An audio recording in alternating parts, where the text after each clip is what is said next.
I'm not sure what that was, that whole face that I was just doing. I'm not really sure. I couldn't tell you what that was.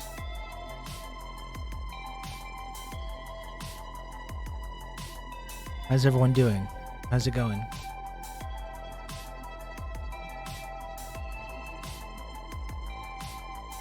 Are you doing well?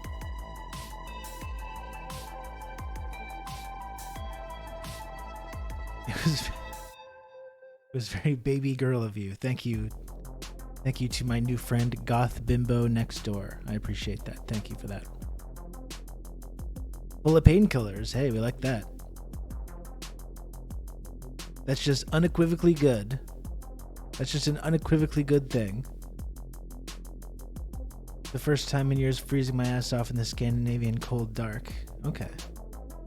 What do you mean for the first time in your years you're not often freezing your ass off in the Scandinavian cold dark? I thought that's what it was like 6 months out of the year or whatever. When the vampires come? Apparently, isn't that how that works?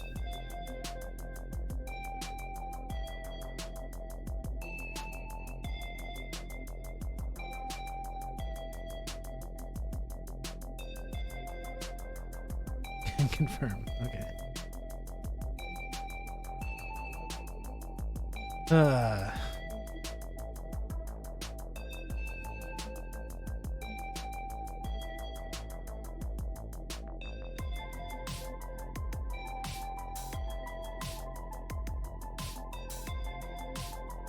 Okay. Well, I think we've chit-chatted enough. It's been nice to see everybody.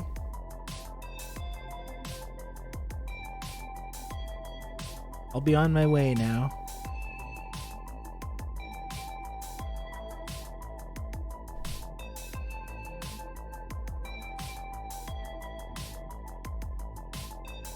Bye, gang. I actually, one of the reasons that I'm late getting started today, I just had a slow morning. You can count on me. You're going to have good old Rob to talk you through all this. Marina, thank you so much for 25 months in Tier 1. Very happy to have the wonderful Marina as part of this community. Marina, what do you think of this?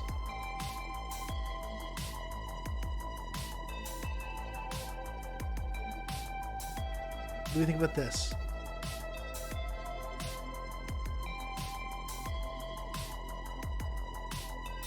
Plenty more where that came from, baby.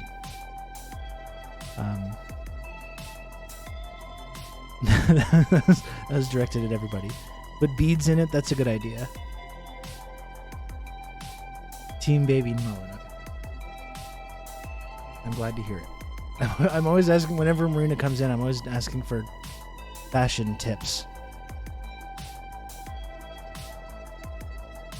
I want to get the okay. I want to make sure I get the okay from someone who has routinely is getting off some pretty fantastic fits.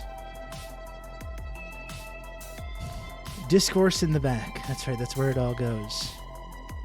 Baby Mullet Gang checking in. There we go, Marty. Yeah, so I just had a...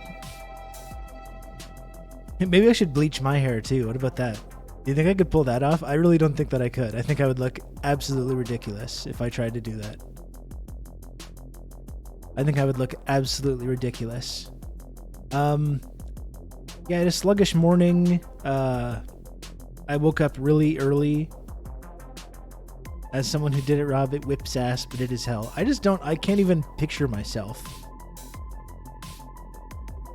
I don't even know what that would look like. Honestly, I can't even imagine. I just don't know about that. Anyway, I ate a bunch of Indian food last night. Bleach just the top or just the mullet.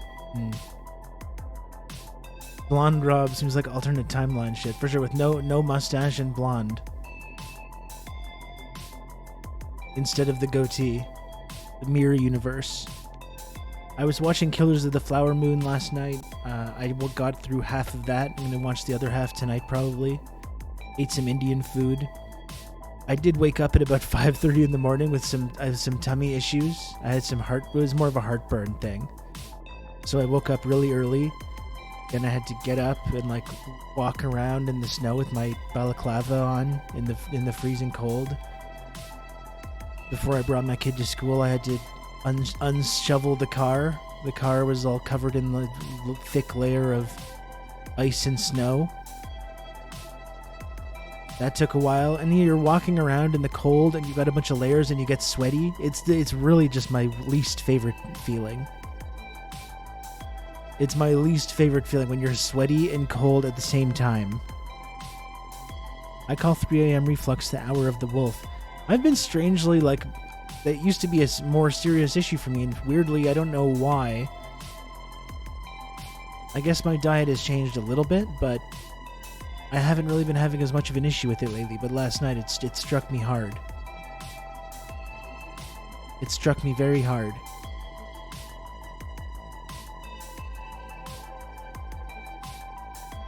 Lying on your left side.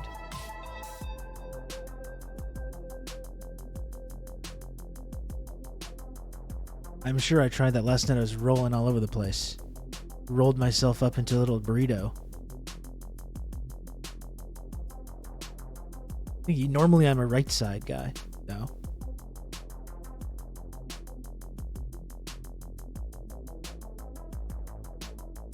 Fetal position and crying is my route. It's actually unfortunate because my balaclava, there was just a little thread that made the eye holes. Left side things works because there's less pressure on your actual stomach organ. Okay. I did not know that. Although I'm sure I tried everything. I tried every position last night and I was just miserable.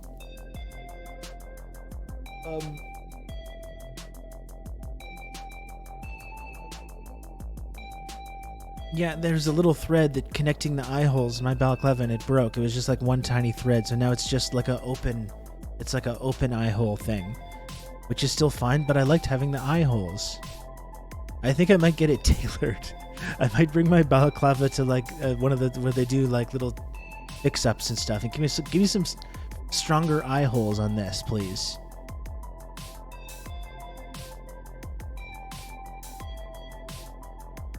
I think I'm going to do that because I like that.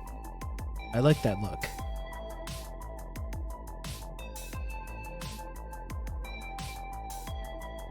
Get Rob stitched into the top. There we go. Now we're talking. Get out your sewing kit. I don't know how to sew. I've never sewed anything in my life. I don't know how to do it.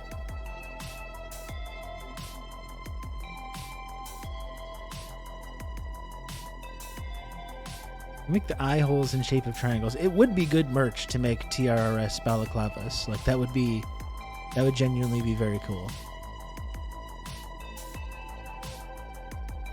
It's easy to learn. A lot of things are easy to learn. It doesn't stop me from not learning them.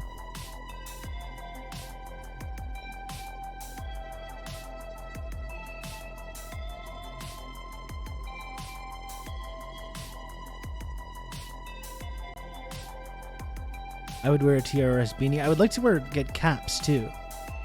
I would love to have a cap. I gotta do more stuff. I say we, you know. I gotta do more stuff.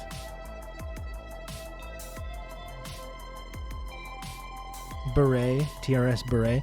TRS big thick gold chain with like a pendant of my face going dangling down.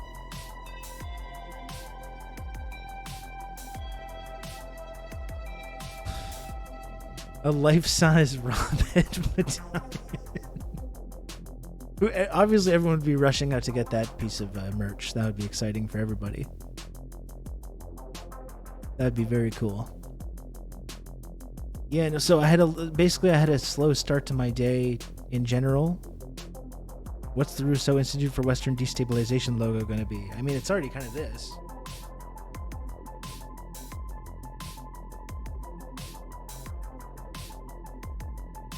Get in the YouTuber plushie game. Oh, I saw Illuminati or whatever. That was one of the hustles.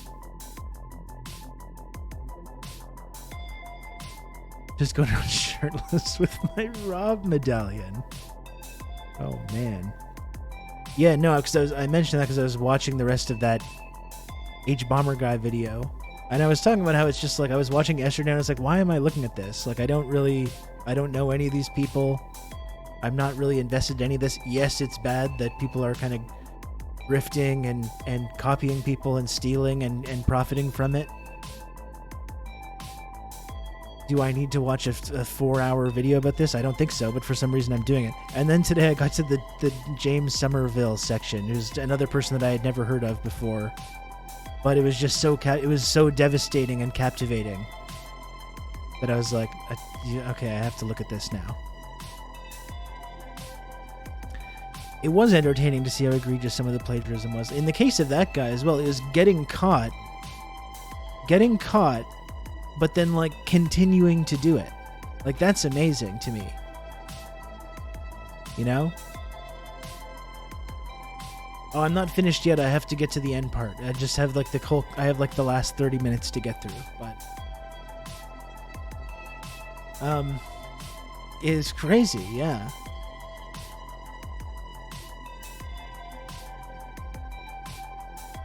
For very little reward. Well, in the case of that guy, though, that guy makes so much money. And I think that was one of the frustrating things for me to watch it as like a content creator. And like I talked about, like I'm here on Twitch. I'm filling up 4 hours a day. I'm often putting things on, streaming, and, you know, putting other people's work on, and we talk about it and we look at it. I try to do my best to link to it and everything. But like, you know, we had that discussion. That's something that I think about a lot. I don't want to be profiting and benefiting off the hard work that other people are doing. So I always try to give credit. I'm certainly not trying to pass off anyone's work as my own. And nor am I just putting on video content and just sitting here and looking at it. We pause it, we talk about it, go off on big tangents. But it's so frustrating seeing the like. And I am so thankful. I've said this a number of times. I am so thankful, and I feel so lucky, and I am incredibly lucky that I'm able to make a living from doing Twitch streaming and podcasting and stuff like that.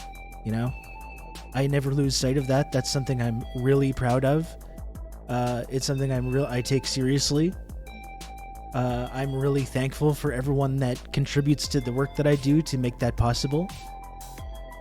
But like, it's frustrating definitely seeing the kind of living some people are making with like just taking other people's work and repurposing it as their own. I gotta say, is it petty? Is it jealousy? Yeah, it is petty, and I am jealous. Because like I'm making a little bit of a living now, and that's absolutely amazing and incredible. It's still, you know, it's still a tough time. It's still a tough time for me to make ends meet. This month in particular is very stressful. It's Christmas and my son's birthday at the same time. He gets presents, birthday party.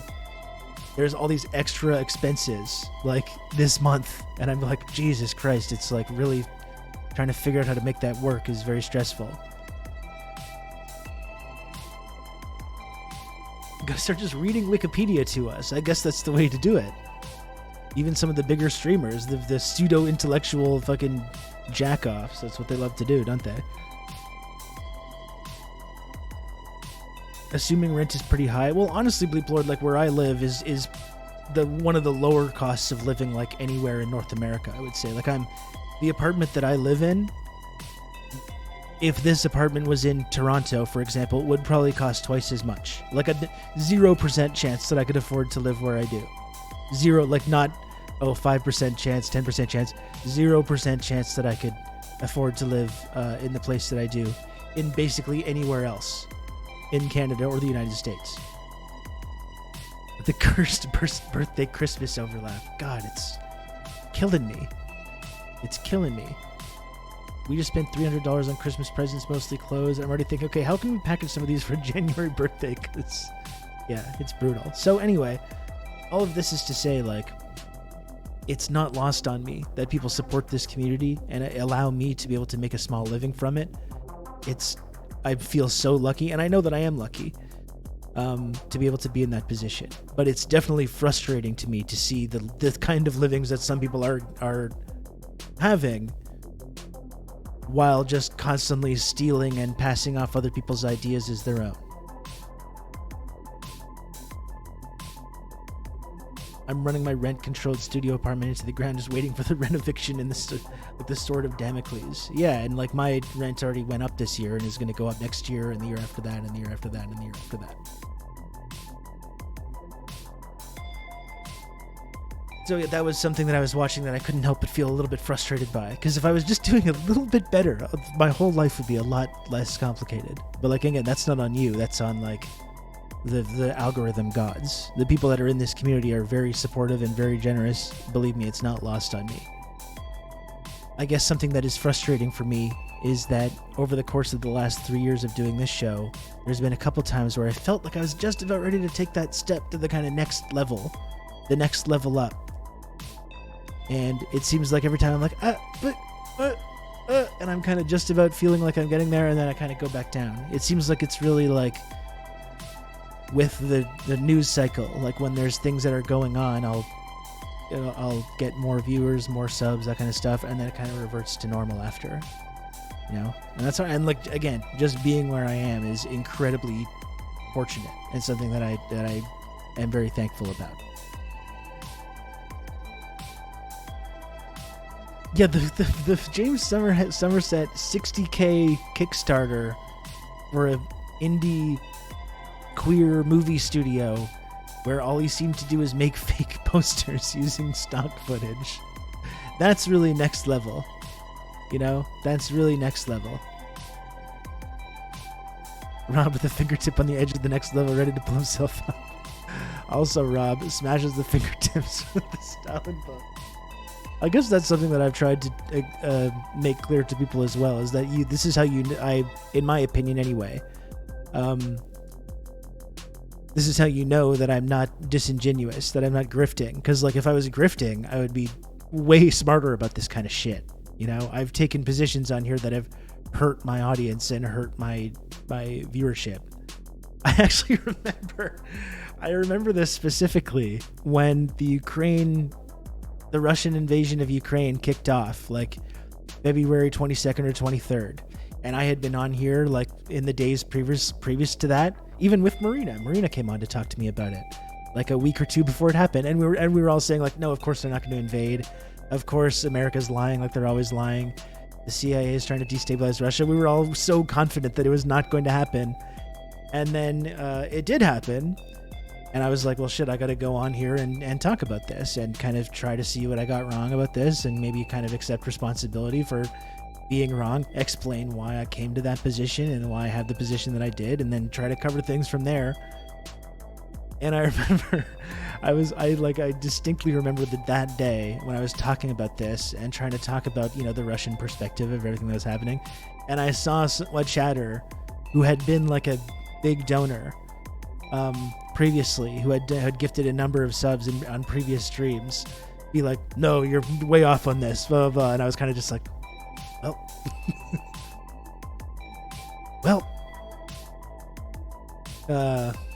you know, so long to that guy, I guess. But yeah, and that's it. HTA, China good is not terribly popular, but it's correct. It's more important for me to be on the right side of history about this kind of stuff. Or at least like be honest and truthful about what my feelings are about something, than try and pretend that it's not that. That was the end of Anus Beard. No, it was not Anus Beard. It was not Anus Beard. But I really remember just that feeling of being like, well, that's gonna hurt.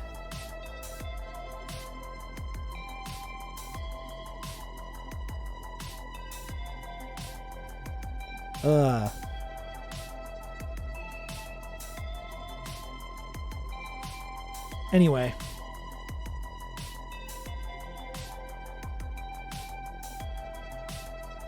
That part of it is frustrating, I think. As someone who is very fortunate enough to be able to make a little bit of living doing this kind of stuff, but is also quite stressed about certain things, it's definitely frustrating to see people just like blatantly steal.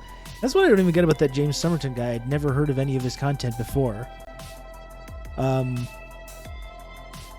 it just looks bad. Like he doesn't seem like an engaging speaker. The quality of the actual stuff just did not seem to be very good. I'm kind of like, what are people doing here? Like, why are people tuning into this and giving this guy like 10 grand a month in Patreon subs? Wearing those sunglasses in your PFP all the time would help make the line go up. Well, maybe it could, yeah. Have you considered doing an ASMR boyfriend stream? I have not considered that, actually. Actually, there's probably people that have tried to bring that up before.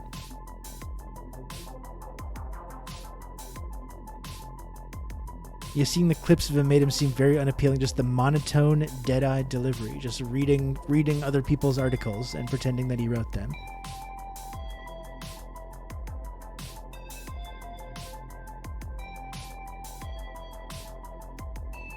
Who is this person? This person is like a... I don't know, they had like a pop culture oriented YouTube channel. He's like a from like a queer perspective, analyzing films and pop culture stuff in these kind of video essay format, which apparently he was just completely stealing from numerous other smaller, often other queer creators without crediting them, or using this kind of like trickery to sort of credit them, but not indicate to anyone the extent to which that he was passing off verbatim like words that they wrote as his own.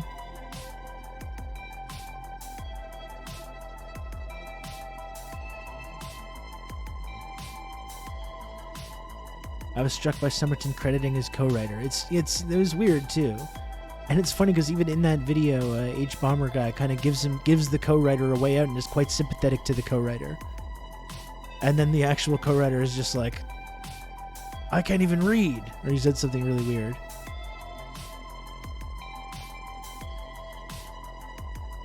Illuminati's videos always seemed really shallow, like her understanding of the topics she would make videos on.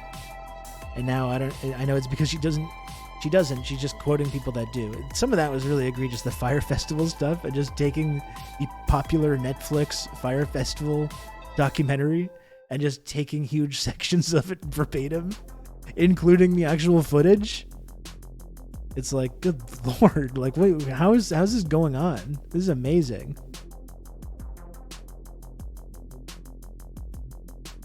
He definitely hired the co-writer to blame for everything. Well, it didn't work because now he's deleted his Discord and his Patreon, and like all his stuff is gone.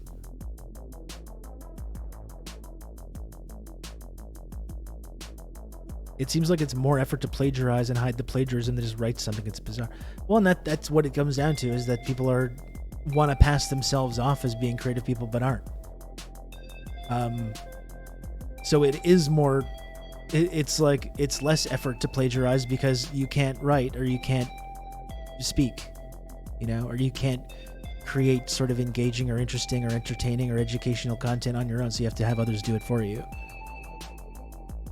And like someone said up a few moments ago, which I saw but I lost already, but just how like when we look at other content creators on here, there are people that I respect and admire, and that's the difference with some of these folks, is that they're just like they clearly don't respect anybody except their own bottom line, their own bank accounts, and that's all they seem to really care about.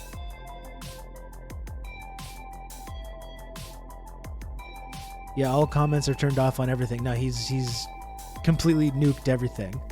It'll be interesting to see if he tries to come back from it.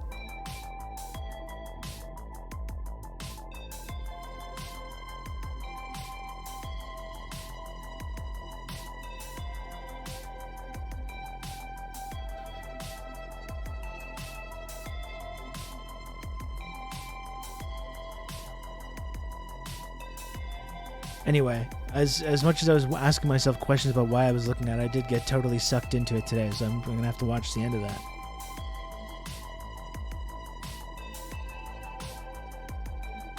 I wonder how his Social Blaze is doing. I saw like he's lost like tens of thousands of subscribers.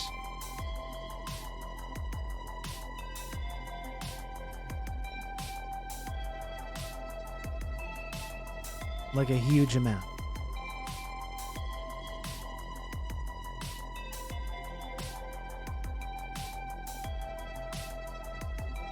Internet historian was interesting too. Yeah, that was interesting. That's true. I wonder if anyone will ever do a Rob takedown video. That's the thing. They can't get me on plagiarism because I'm not a plagiarist. I'm wondering if there'll eventually be like this sinister music being like, this man supports Putin and Kim Jong-un and China and all this stuff. Oh, I know it already exists, but it's a small time one. Like, let's be real here. The Tibet guy. It's small time.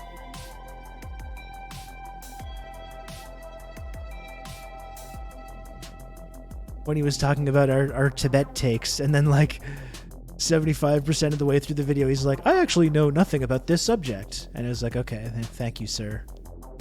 Thank you for wasting everyone's time. Yeah, no, he says at the end, he's like, yeah. This was like 2 summers ago, and we were talking about Tibet, and we got in a little argument with this guy in the chat. It was polite. And the guy, I remember the guy in the Rob Rousseau takedown noted that it was the chat that was mean, and it was me that was nice and polite. By the way, this was mentioned specifically in the Rob takedown.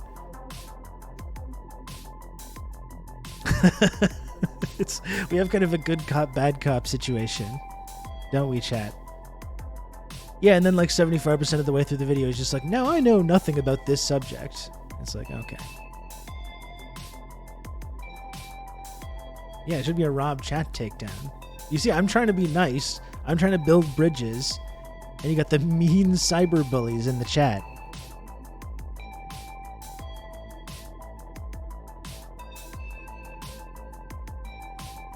The toxic Rob heads.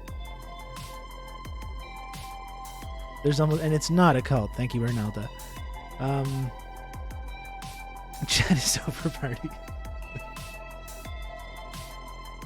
There's almost never shitters here. Well, that is one like thing that I try to do when we do have people coming in here to cause like just shit disturbers or whatever.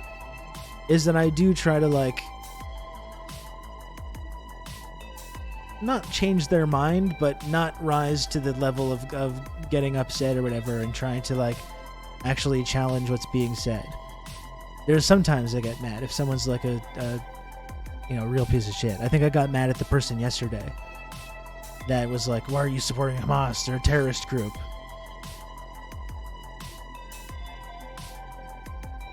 Chad even tries to bully friendly guests, but it's usually justified due to bad DPRK takes. We can gently bring people along down that path, though. That's what I mean, though. So if anyone ever does a Rob takedown, it's just going to be like saying a bunch of true things about things that I say, so. Do we want to look at this? I still find this really painful to look at. Did they fuck up Tibet, though? What's therapy? I don't know. This is unlisted. Okay, this person has 43.5 subscribers. 43.5k subscribers. That's a lot. Only like 600 views on this, and it's unlisted. I'm really looking at this. I'm not going to watch this whole thing, but I don't know if that's true. Did they? You're not going to believe this, but I got into an argument online. Maybe I shouldn't be posting this, but I thought it was really worth responding to because it seemed to show a really interesting philosophical difference between people who are sort of like-minded in a lot of ways. I was watching Rob Rousseau's stream, which is one I'll check out every now and then, and he's a pretty popular and seemingly well-respected streamer, and he seems like a nice person, so I've enjoyed watching his stream every now and then, and I was enjoying it yesterday, just sort of agreeing with some points he was making. He was talking about how people think that a one-party communist system is inherently less democratic than a two-party capitalist system, but that's sort of a fallacy because a two-party capitalist system can itself be highly undemocratic. Like, it's not really super democratic to have this government where you have these you have to choose between like one evil reactionary party or a much more evil reactionary capitalist party. Of course I agree with that 100%. But here things go off the rails from my perspective when Rob approvingly reads a comment from a viewer. Crab babes, this is an important point as well. It's so amazing to see the xenophobes who support the feudal slave lords of Tibet, who first say China is purposely separating Tibet and punishing it by not building any railway infrastructure there, because it's a massive project to build rail through the highest mountain range in the world. But as soon as China built a high-speed rail link through Tibet, they all started screaming that it was colonialism and imperialism and meant to control and oppress Tibet. Well, that's the way you have when we talk about anything. When the Chinese government does something good for people in China. Just to interrupt, he just said in China, but I thought we were talking about Tibet. Okay, but anyways, let's let him go on. It actually helps citizens. It's always it's for nefarious reasons. Where have you been, my friend? It's like they're evilly authoritarian, tricking people into liking the government by doing good things that helps them. So here I jump in the chat and I say they fucked up Tibet, though, obviously. And I'm not trying to troll. I'm surprised, and I'm watching a stream I thought I agreed with, and I'm seeing people in the chat agreeing with this other comment and the streamer agreeing with this comment. So I'm just trying to sort of clarify, hey, we all agree that they did fuck up Tibet, though. Why are we acting like they improved things? So at this point, I'm sort of just completely ignorant in a naive sense about what I'm about to engage in. It's so evil how they're like doing things that help their citizens. Again, he said they're citizens, but it's my impression that the Tibetan people did not overwhelmingly want to be citizens of China. I could be wrong. I'm not doing a history lesson here. I don't want to do the research. I don't know enough. I'm not informed. It's possible that this streamer and everyone in the chat knows more about this than me. They don't prove that they do, but it's possible they do. I have some personal experience with Tibetan people that I'll mention later, but I'm not going to give a history lesson here. So I'm just pointing out the assumptions that are built into the argument, because that's all I'm kind of good at. And here we're just assuming that the Tibetan people are Chinese people, even though they have a completely different and separate history, culture, religion, and so on. And government, they were separate. Did they fuck up Tibet though? What's therapy? I don't know if that's true. Did they? This is the Rob rhetorical What was method. life like in Tibet before the Communist Party took over there? I don't think it was that great. I'm not so sure. I would want to check your sources on that. So at this point, I'm thinking, that's fair. I mean, I didn't have any sources on hand. I guess I should have looked some up and sent them to him. But I was very confused about why they were making this assumption. Like, shouldn't they have sources if they're holding this pretty strong position, and a position I thought that was kind of outlandish, or I've never heard anyone share it outside of China? But his whole point that things might have not been so great in Tibet before China took over has nothing to do with my point, because that's not the argument I'm making. But it does, It does, though. If things are not great before, you can't say they fucked up and ruined Tibet if things improved, if material conditions improve for people, right? So it does. It actually does have a lot to do with the point. I'm not a historian. I'm not an international relations expert, so I'm not going to be able to say exactly how bad things need to be in a country before another people have the right to take over, let alone permanently. I don't know that. I do believe in sovereignty, and I think that as much as I would like to get rid of borders, people need to have the right over their own self-determination. So this argument that will keep coming up is not the argument I was making, because I don't know what is their standard for how bad things need to be. It kind of seems like they said something based on an assumption that they had, with no actual knowledge of the subject. They just assumed China bad. They destroyed Tibet because of some like half-remembered Beastie Boys concerts from the late 90s. And then when we started asking them to expand on that idea and explain like actually why, it was like, what? And then it's like, then they're out of some sense of like embarrassment or whatever. Now you've got to make a whole video pretending that like you were actually doing something that you weren't. I don't know. You don't need to troll. There's no need to troll this guy. This is a 2-year-old video. This is a 2-year-old video on this. 604 views on this Rob Rousseau takedown, and I don't mind, whatever. People can make videos like that if they want to. I just find it kind of funny. Look at me, I'm the newsman. Don't bang on the glass. We don't need to look at the whole thing. I mean, it pretty much says it right there. Now, I don't know about this topic.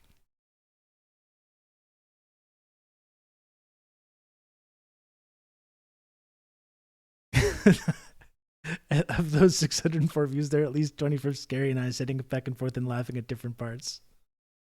So it gets on all the mean chatters, all because again, you have me trying to be Mr. Responsible. I'm using the Rob rhetorical message where I politely interrogate people's views and ask them to kind of like explain the assumptions that they have.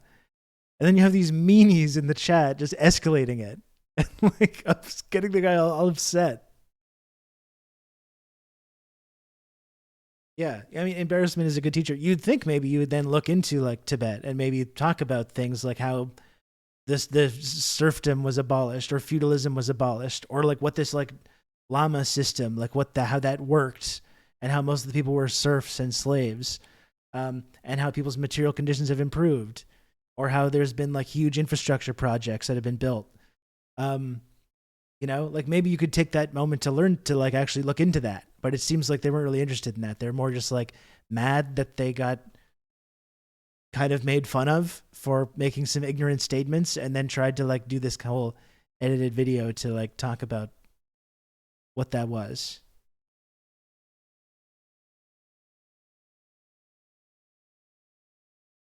This is in 3 years. We're on season 4 here. This is the only Rob takedown.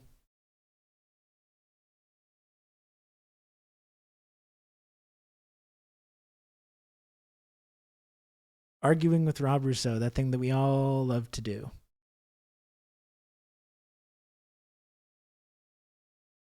Kilmeade really did get me. Kilmeade and Owen Schroyer. That's right. They really got me.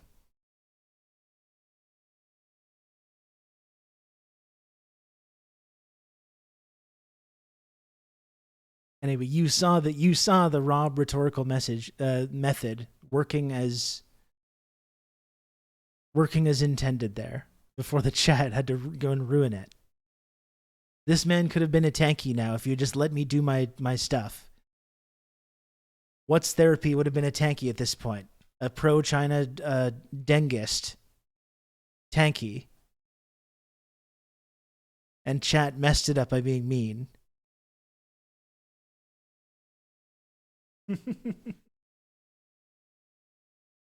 Anyway.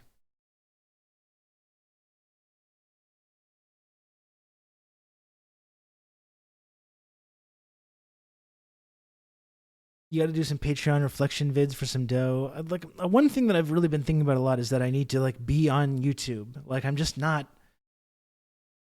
Like I need to put out like a couple YouTube videos a week. I'm sitting here. I make 20 hours of content here on this channel per week.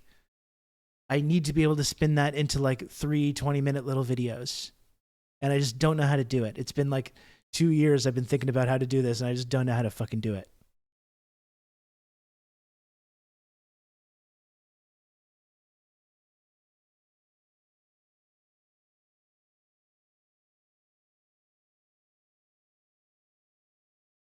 Start streaming there. Yeah, but I need a way to like take these videos that I'm doing, these like the streams that I'm doing here, and to like turn them into more like digestible. Like you see the Hassan stuff on Hassan's YouTube page, where it's just you take 30 minutes of a rant, you cut out the dead air, you cut out the alerts, you have some like cuts and zooms to make it a little more visually like engaging. I know it. That's it. It's work. I mean, that's what it comes down to. It. I wish I could get a robot to do that for me.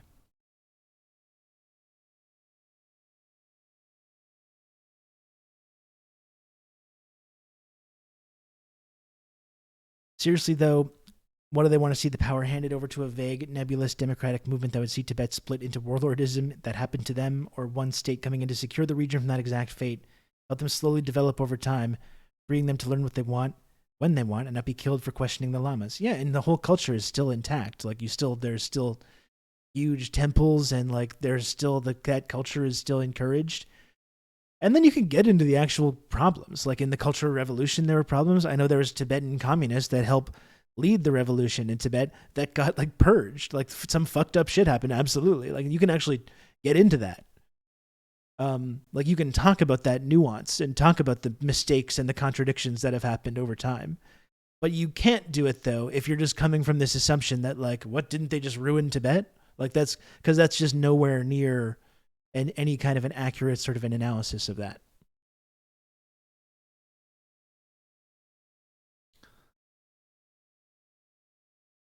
I would hope Hassan pays his editors well. Oh, I imagine so. Like, in considering he's got the fucking money to do it.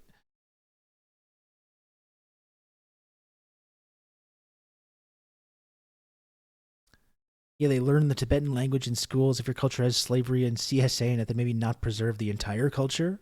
Well, it's like that Mao Chad meme. The slavery will stop.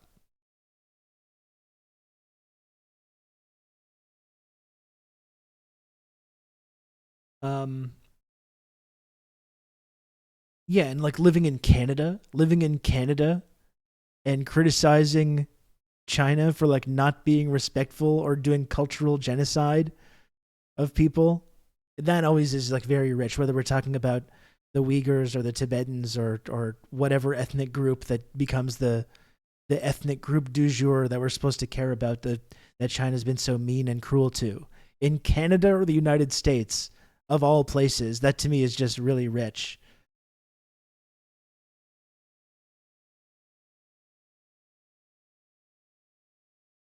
This is the problem, Marty. What I need is a grant. I need a grant. Roger Waters, please help me. I love Pink Floyd, and we talk about the good stuff. We have the correct ideas. Roger, please. Give me something. Give me something to work with here. My chat is dying. It's these people are funding this whole thing. They're not Roger Waters.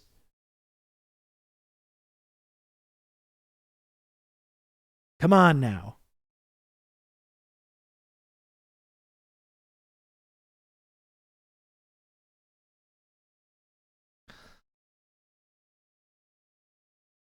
You don't know that none of us are Roger Waters. Well, if I'm still dancing for slubs and one of you is Roger Waters, frankly I'm going to be a little annoyed by that.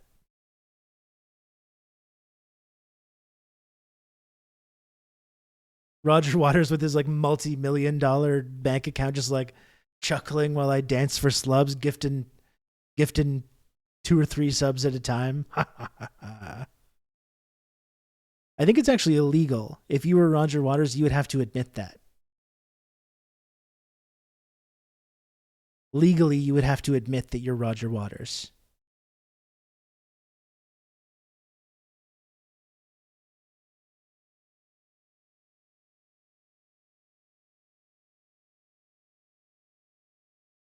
Roger's the anonymous Christ-like gifter.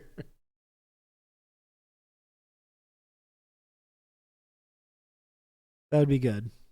I'd like to think that's Putin, actually.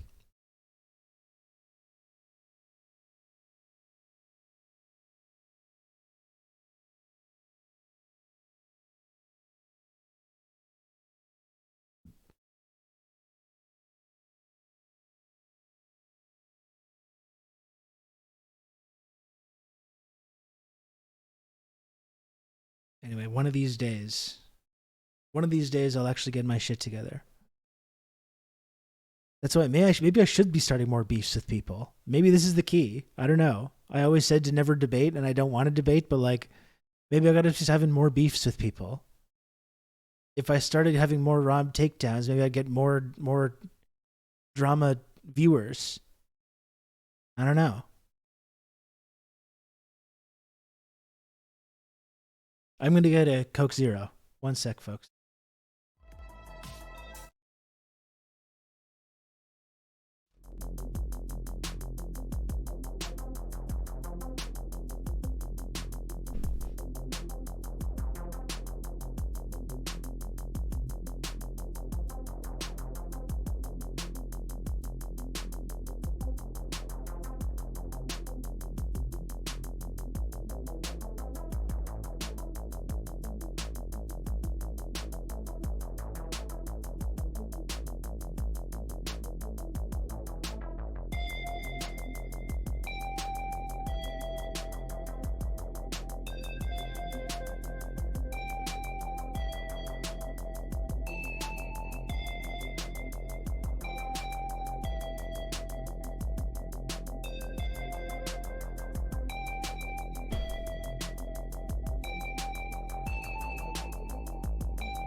Yeah, I'm in my long johns.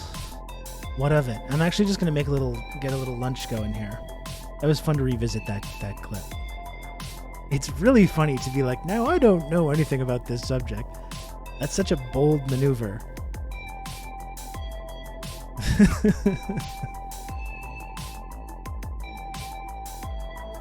No, I don't know anything about this.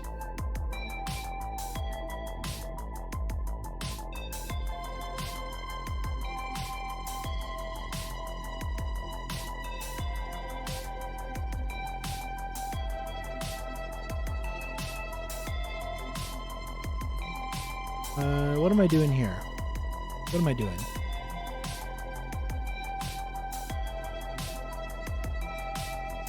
God grant me the confidence of West therapy. I'm so paranoid about like speaking out of turn about things that I know nothing about. You know? Like that's why there's a number of issues going on right now in Venezuela and the Congo that I feel like are important to talk about, but it's like I don't want to do it until I have a firmer understanding of what the hell is going on, so I don't sound like an asshole. It's amazing how some people just don't seem to have that. You know? That's actually pretty incredible.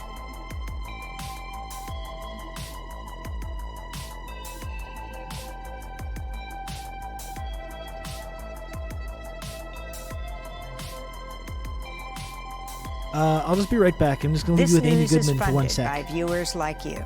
Please support our work at democracynow.org/give. And support Democracy Now! Welcome to Democracy Now!, democracynow.org, the War and Peace Report. I'm Amy Goodman. We're broadcasting from Dubai in the United Arab Emirates from the UN Climate Summit. These are the headlines. In Gaza, Israeli tanks are pushing further into the southern city of Khan Yunis as its deadly ground assault continues and Palestinian casualties rise. The few functioning hospitals remain completely swamped with an influx of injured people, many of them children. The WHO called the assault on Gaza, quote, humanity's darkest hour. At least 16,200 Palestinians in Gaza have been killed since October 7th. The UN's top humanitarian relief coordinator said Israel's attack in southern Gaza has been as devastating as in the north, with the apocalyptic conditions preventing the delivery of aid. Some 85% of the Gazan population has now been displaced. We suffered from the war of cannons and escaped it to arrive at the war of starvation. Now we cannot find food. We make the food by ourselves. We divide one tomato between all of us. There is no safe place. They finish off one place at a time, and only God knows where we will end up. Are we going to be alive? Are we going to be martyrs? We do not know what our destiny is. Today I eat, but I do not know if I'm going to eat tomorrow. Meanwhile, an Israeli military spokesperson appeared on CNN Tuesday and touted a report released this week which said the IDF killed some 5,000 Hamas fighters, which would equal roughly 2 civilians killed for every Hamas member. You will find that that ratio is tremendously positive and perhaps unique in the world. The comments were swiftly condemned, and the accuracy of the figures have apparently not been verified outside the Israeli military. The Biden administration announced Tuesday it would ban visas for Israeli settlers involved in surging West Bank violence. Israeli soldiers and settlers have killed at least 260 Palestinians and wounded over 3,000 Palestinians in the occupied West Bank since October 7th. The U.S. government's rare rebuke of Israel comes as the Senate is voting today on $106 billion low-stakes stuff. Oh, individual settlers that do terrorism. Oh, congratulations that you finally got yourself together enough to start doing something about that. Nothing about the actual government. Let's not do anything about the actual government of Israel. Let's target some individual assholes in the West Bank.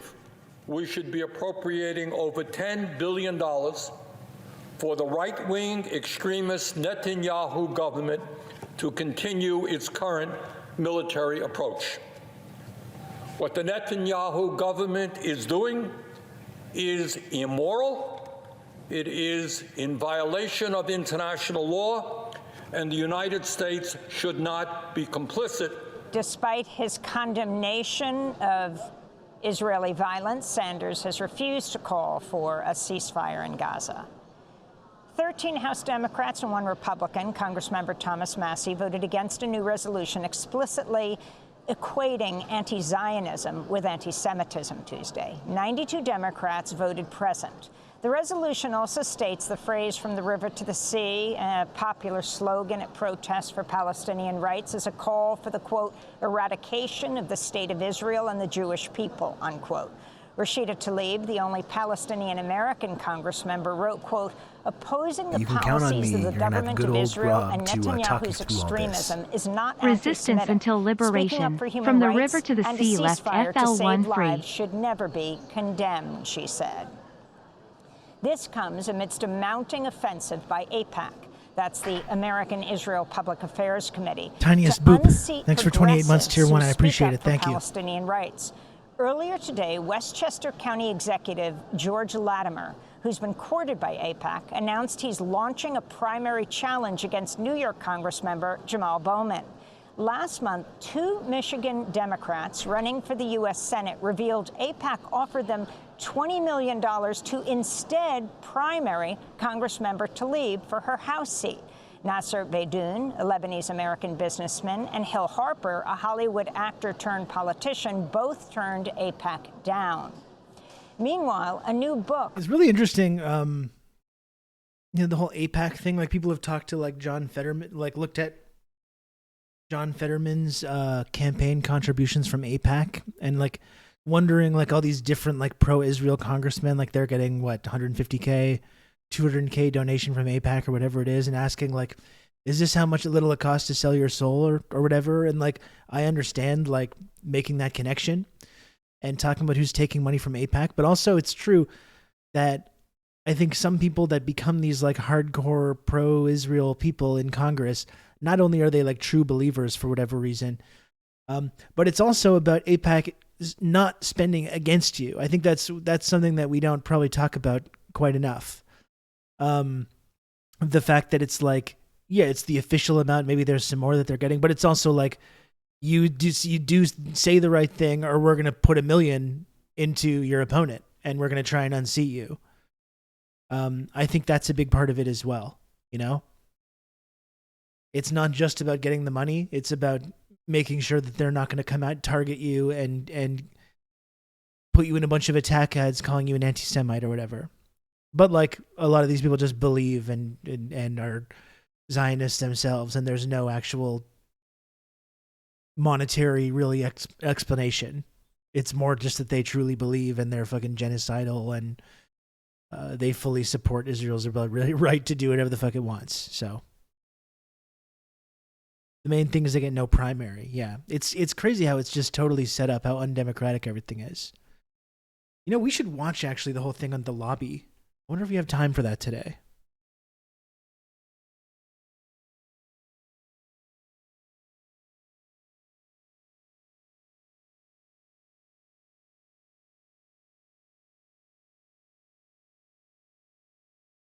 We got time for some of it. I think we should look at this.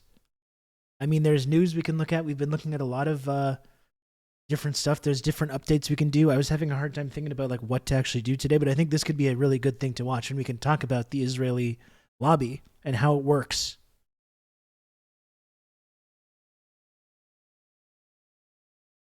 Let's do that. Let's look at that.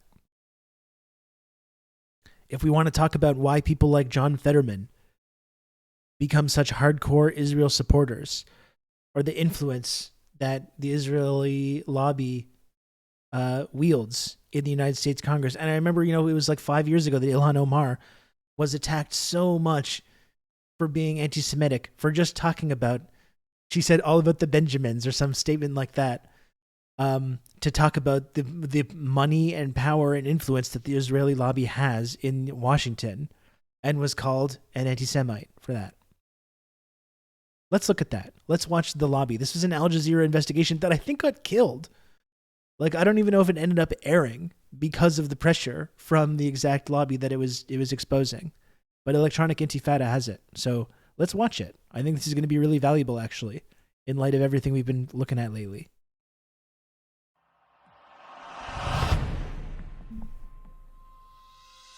Can you give us some information that you suggest that you would take down?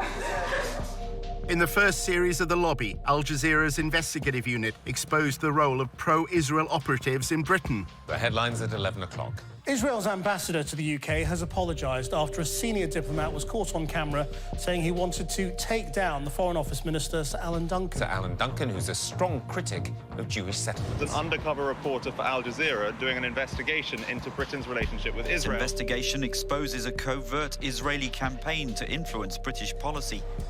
The investigation led to the resignation of Shai Massot, a senior political officer at the Israeli embassy.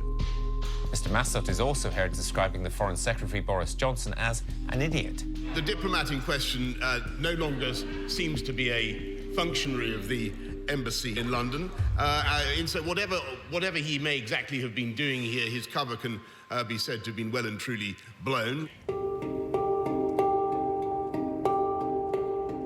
At the same time, Al Jazeera had been running a second undercover operation. Husker, I'm eating a beef curry from the Indian restaurant with some onion bhaji. I don't know if you ever get that. You get Indian food, but I get these onion bhajis, these little like deep fried onion things. They're just absolutely tremendous. Some of our reporters' covert filming was included in the first series of The Lobby. His identity became known. Tony had spent 5 months inside the pro-Israel lobby in the United States. He'd impressed colleagues with his understanding of the Middle East. You have the resourcefulness and the depth, to sort of think strategically about this, whereas most people aren't able to do that. A prominent Jewish online magazine described Tony as the perfect gentleman who became one of the town's best-liked Zionist activists. You did amazing work here. The guys don't stop talking about you. They still talk about you. Tony threw elaborate parties, and apparently anyone interested in telling a story about sinister Israeli influence in America's capital couldn't have asked for a better guest list.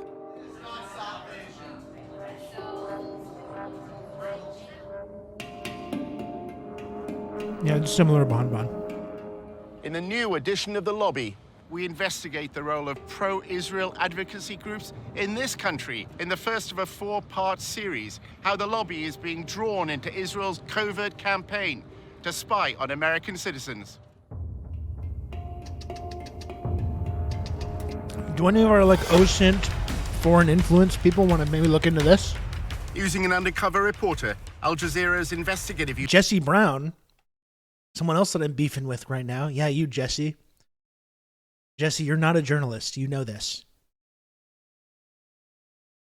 Jesse Brown did a whole episode about Chinese foreign interference. He just did another fucking episode this week with that Sam Cooper guy, that obvious lying propagandist, Sam Cooper. And he's done episodes about the Chinese, the foreign interference. Has Jesse ever talked about Israeli foreign interference in our political affairs? Why not? You'd think as a journalist, you'd want to talk about this very serious issue of foreign political interference. Well, this seems like a really good place to start. Maybe, Jesse, when you fucking pull your head out of your ass, you can work on that, maybe. I don't know. Now I'm really trying to start the beef. Unit infiltrates one of the most powerful lobbies in the world. Getting $38 billion in security aid to Israel matters, which is what AIPAC is doing. We examine how the lobby, led by AIPAC, the American Israel Public Affairs Committee, has secured unwavering support in Congress. Congressmen don't do anything unless you pressure them. And the only way to do that is with money. What the lobby is all about is to make sure that Israel gets special treatment from the United States. There it is. But after occupying Palestinian lands for half a century, the pro-Israel lobby is facing a new challenge. We called for a full boycott of Israel, divesting from it, and eventually imposing sanctions on it to achieve UN-stipulated rights of the Palestinian people. I wouldn't want to do that, though. I'm very out of shape. I'd probably lose. A movement to boycott, divest, and impose sanctions on Israel, BDS, was formed on American campuses. seems to be achieving its goals, threatens future American support. Would you guess that was also anti-Semitic? Justice for all people. So that means the occupation has to end. Israel's Ministry of Strategic Affairs responded with a covert operation to defeat BDS. אתה צריך לעשות את זה עם הרבה מאוד עמימות. זה לא גוף צבאי היררכי שאם הרגנו את X, אז כל הגוף מתחתיו לא פועל. So the Israeli government leverages Jewish organizations in the diaspora. Absolutely. It's a psychological campaign involving spying and smears. You discredit the messenger as a way of discrediting the message. Just stay on message. And what is that message? BDS is a hate movement. While our reporter monitored pro-Israel groups, he People was wonder asked to why go people end undercover up for the lobby. Getting involved in extremist groups going that into attack enemy Israel. territory. Maybe Not it's for because everybody. every single outlet to try to hold Israel accountable for its numerous crimes gets demonized in this exact same way by this absolutely fucking evil network of unaffiliated and secretive lobbyists on behalf of the Israeli government. Working on foreign soil, and we have to be very, very cautious. We have 3 different sub-campaigns which are very, very sensitive regarding data gathering, information analysis, working on activist organization, money trail. This is something that only a country with its resources can do the best.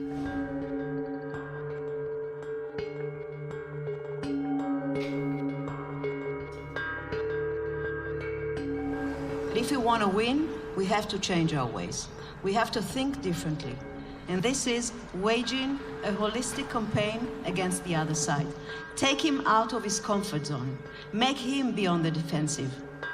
Israel is involved in a secretive influence campaign whose aim is to discredit its challengers in the West.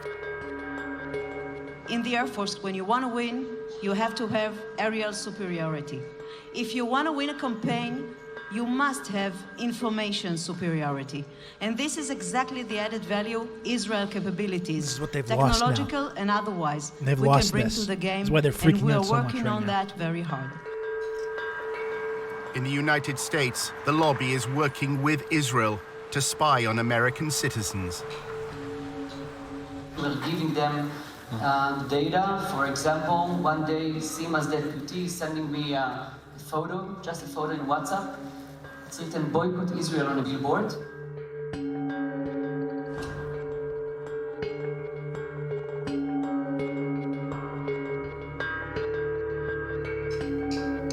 In a few hours, our systems and analysts could find the exact organization, people, and even their names where they live.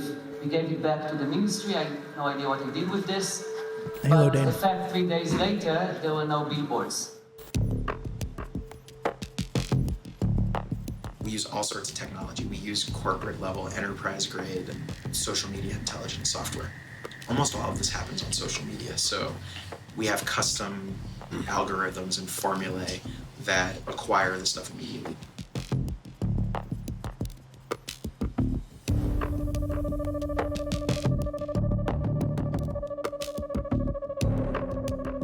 In terms of like information sharing, we did add the Ministry of Strategic Affairs to our operations and intelligence brief, which kind of goes back to how do we get information about what's going on in American college campuses.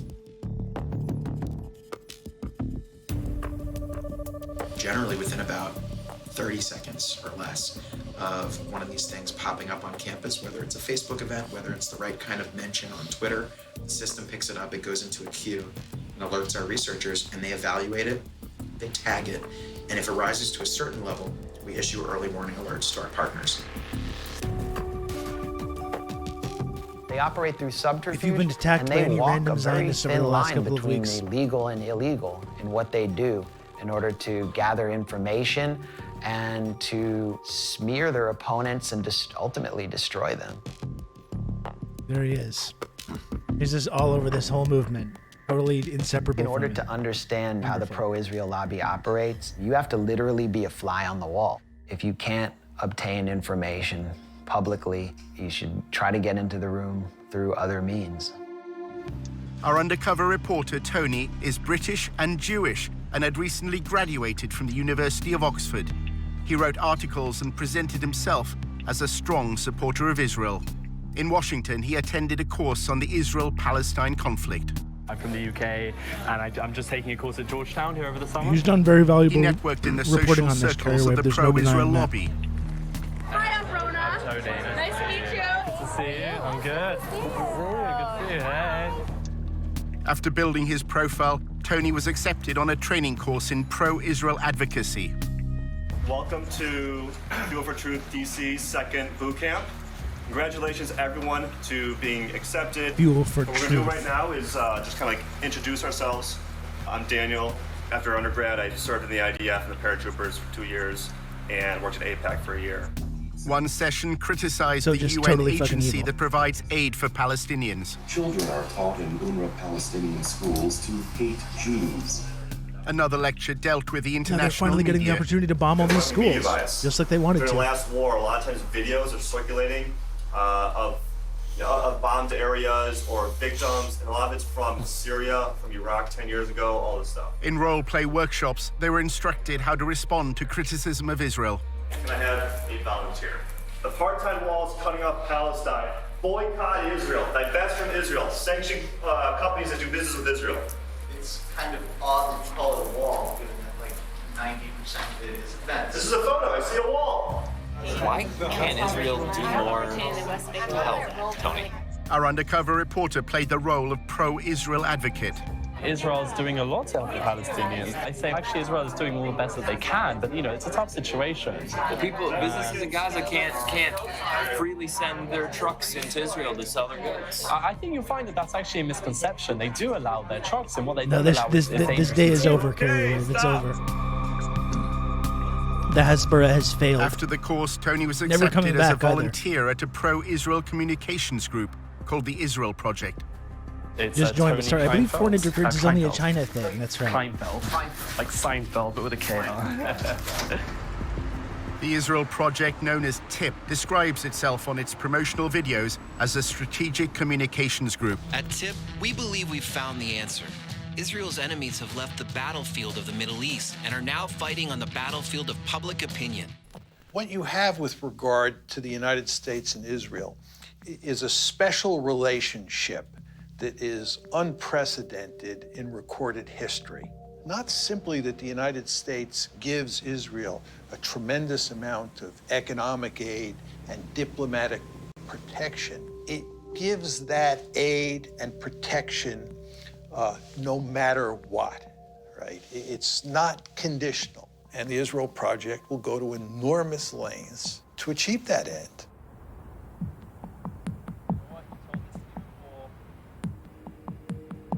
During his placement as a volunteer, Tony took notes on what he saw and heard in TIP's offices. He worked in what they called the war room, where media and communications are monitored.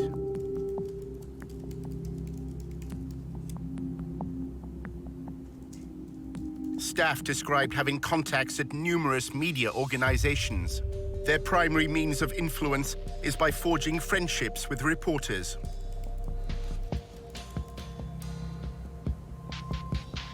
One employee claimed that during talks on the nuclear deal with Iran, TIP applied pressure on the Associated Press news agency to change a headline.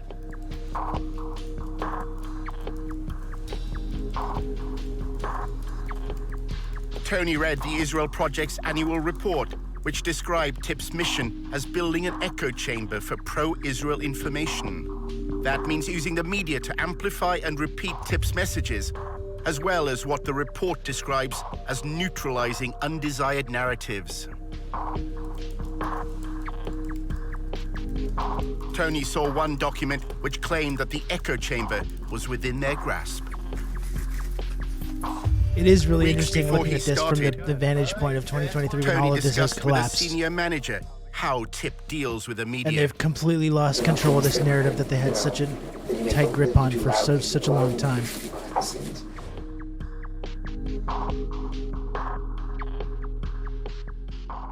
You can get a lot more done by making questions get asked by journalists. And if you create it from multiple directions at the same time through multiple journalists, then you create a kind of sense of crisis. We develop relationships, a lot of alcohol, to get them to trust us. The basically messaging on the following BDS means essentially kind of a hate group targeting Israel. They're anti-peace. We try not to even use the term just because it builds their brand. We just refer to boycotters. The goal is to actually make things happen and to figure out what are the means of communication to do that. In 2005, Palestinian civil rights groups sought a peaceful means to protest against Israel's occupation. They identified goods from Israel and called for their boycott. The BDS movement was born.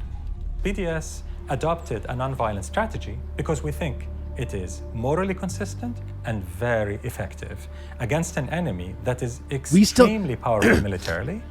We still can't get a fucking congressperson to endorse BDS. Maybe today, maybe that will change at some point, but like, we're here, it's 5 years later. And at no point has any member of parliament in Canada or a member of Congress in the United States has endorsed BDS. Like, it's stunning. It's literally illegal in some places. It's true. I endorse BDS as well on electable airwaves, but unfortunately, we don't have quite the same level of sway and clout yet, anyways.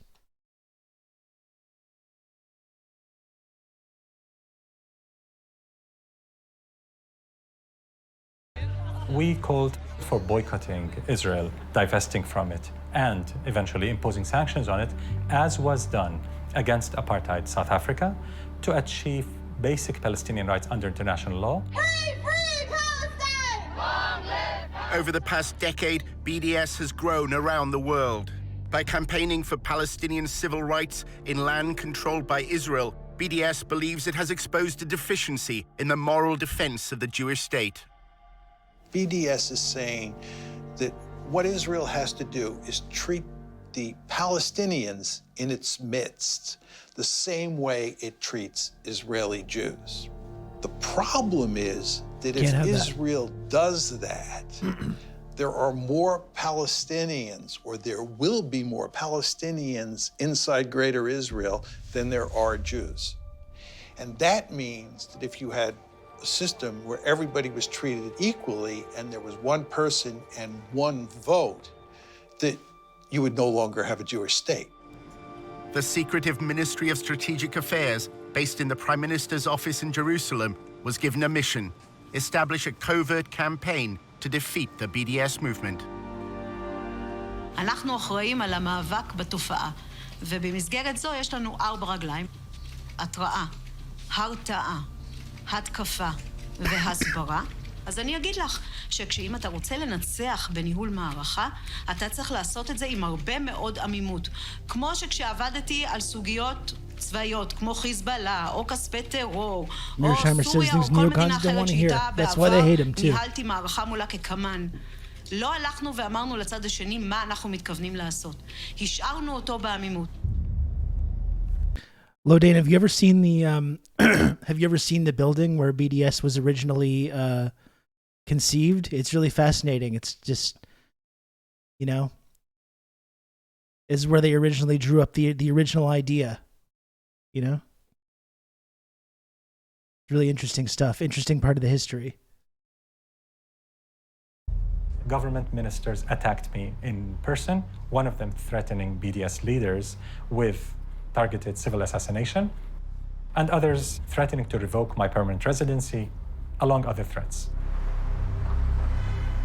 לא מעטים מבין מנהיגי ה-BDS מקיימים קשרים כספיים, קשרים ארגוניים, קשרים אחרים. Sorry, is that building familiar to some of you? That's interesting.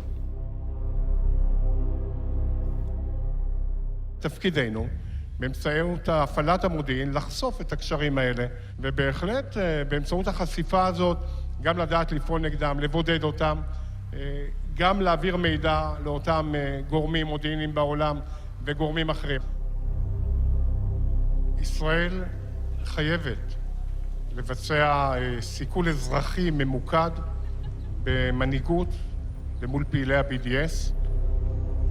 The campaign includes monitoring the activities of American students. אנחנו עכשיו למשל נמצאים בתהליך שלם של ליצור תמונה כוללת על הקמפוסים. אם אתה רוצה לנצח תופעה, אתה צריך לדעת להיות עליה בעליונות במידע וידע. You can count on me. You're going to have good old Rob to talk you through all this. My lawyer advises me to say I have never seen that building before. Thank you, Max, for 18 months of Prime. I appreciate it. And I believe you. I believe you. You got to plead the fifth on this one, yeah.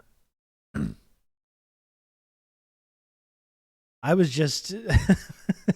Lodane just being open and honest about it, which I appreciate. I was just trying to share an interesting part of the history. I was surprised to see people recognize the building. That's kind of interesting to me.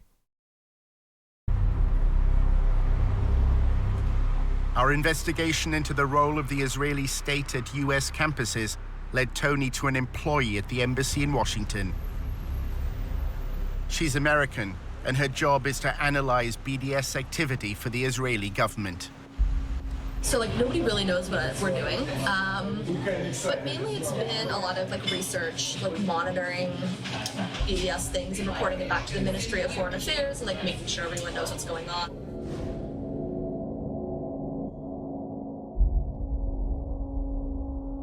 They need a lot of research done and stuff like that. When they talk about it in Knesset, usually I've contributed to what the background information is. I'm not going to campuses. It's more about connecting organizations and I guess campuses and providing resources and strategy if students need it. Is the Israeli embassy trying to leverage faculty? Or? Yeah. We're working with several faculty advocacy groups that kind of train faculty, so we're helping them a little bit with funding. It's so sinister how secretive this is. Having them speak to diplomats and people in the MFA that need this information. So I kind of want to be that resource to show students we appreciate what you're doing, we see what you're doing. Here's some information if you need anything at all. We can connect you, just kind of be that person there for you. Julia was president of the pro-Israel group at Davis, which is part of the University of California. Davis began as a center for agricultural studies, and its students are known as Aggies. I came to UC Davis, which had a reputation of being a really pro-Israel. Now it's the top 5 most anti-Israel schools in the U.S. Why? Because of everything that happened in the last few years. It was just particularly the constant mass murder and apartheid. Maybe that has something to do with it. Sacramento, which is right next to Davis. The growing Maybe it's because of support the for the rampant BDS criminality. movement Maybe in that might be the Davis reason. and the lobby's response to it is part of a narrative that's unfolding across America's campuses. Students for Justice in Palestine, or SJP, brought a divestment motion before the Student Senate. I was very, very nervous. The entire room was filled. I think we had about 600 students and people from the community coming in to witness this vote. I am here today because, quite frankly, I am ashamed. I am ashamed of my university for supporting apartheid genocide of my people in Palestine. I ended the speech with something along the lines of being on the right side of history and for the university to end its unethical ties with these corporations who were doing brutal things to Palestinians. We knew they were going to win because our entire student senate was all pro-BDS and they ran for that purpose and won So for we that had to purpose, cheat. And we've been pushed out of student government for months. Good evening. That's called democracy. My name is Julia Rivkin, and I'm the president of I thought we were supposed to cherish that. Students streamed the hearing online. The pro-Israel group also filmed it with another purpose in mind. Their videos would play a key part in the story that was to unfold in the days ahead. I was waiting to see what she would say. I was waiting for a blow to come my way, and that blow sure came. We have been ignored and disrespected year after year, but we have never been silenced. We are a beacon of peace and inclusion on a campus plagued by anti-Semitism. The talking points were Same that the shit. resolution was anti-Semitic, that it was divisive. Same talking If it's points. divisive in the fact that you either support human rights or you don't, then so be it. The intolerance that spawned this resolution is the same kind of intolerance that has spawned anti-Semitic movements throughout history. The entire thing looked very rehearsed, very, very aggressive, almost comically so. Julia and her pro-Israel allies had already decided that they didn't want to debate. At 4 a.m. the night before, me and my team were like, "You're gonna lead the walkout," and I was like, "Okay." And they're like, "We're gonna film it just for our own purposes." I was like, "Totally cool." So when everything was happening, like we went into it knowing we were going to lose. So our strategy was how to like ultimately win while losing the vote.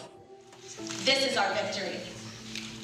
This is basically a mirror of how like U.S. proxies function in official state enemies, right? Excuse me. Like in Venezuela, like with Guaido in Venezuela, it's like we're gonna not run. We're gonna protest this debate, this election that we know for sure we're gonna lose. We're gonna talk about corruption and how it's not fair and it's not legitimate. It's not above board, and we're gonna refuse to run. We're gonna refuse to run in this election because of all these accusations that we have. This election that we know beyond a shadow of a doubt that we're going to get our asses handed to us in. So we won't run. We're going to have all these accusations. And then the U.S. government says, like, look at how undemocratic it is. I mean, this is the exact same strategy that, like, in official enemy states when people are trying to delegitimize elections or delegitimize certain narratives.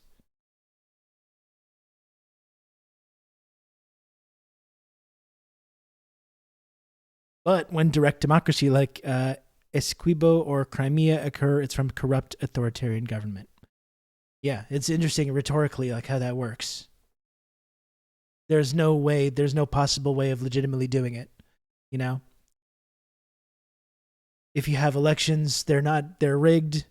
If you have a direct democracy situation like that in Crimea, it's like, no, it doesn't count because they're being forced to do the vote, you know? There's no way you can possibly use any of these institutions to get America or the West to agree that it's legitimate, it's democratically legitimate. Or in Cuba, yeah, exactly. It's always the same thing. So it's interesting to me to see the way that strategy is used, like in this kind of context, and you see that used internationally as well.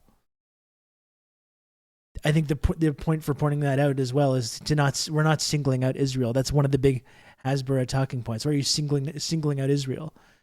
And we're not, because we can talk about other incidents throughout history of different colonialist projects using all the exact same methods and strategies.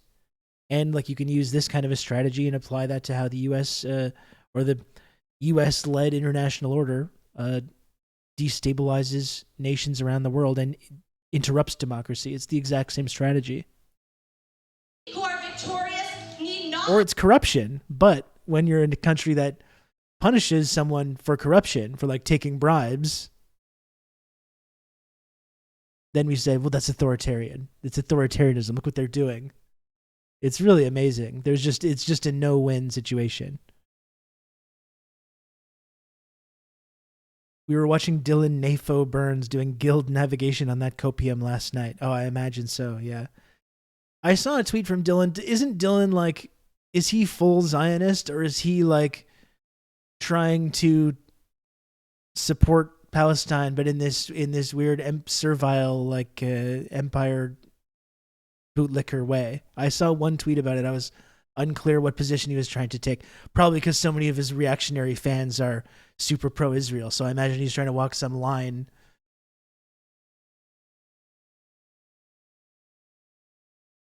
Yeah, I'm not sure. Not in a Jackson Hinkle kind of way, because he seems more just like a wrecker, like fully leaping headfirst into the movement so you can kind of like wreck it from inside.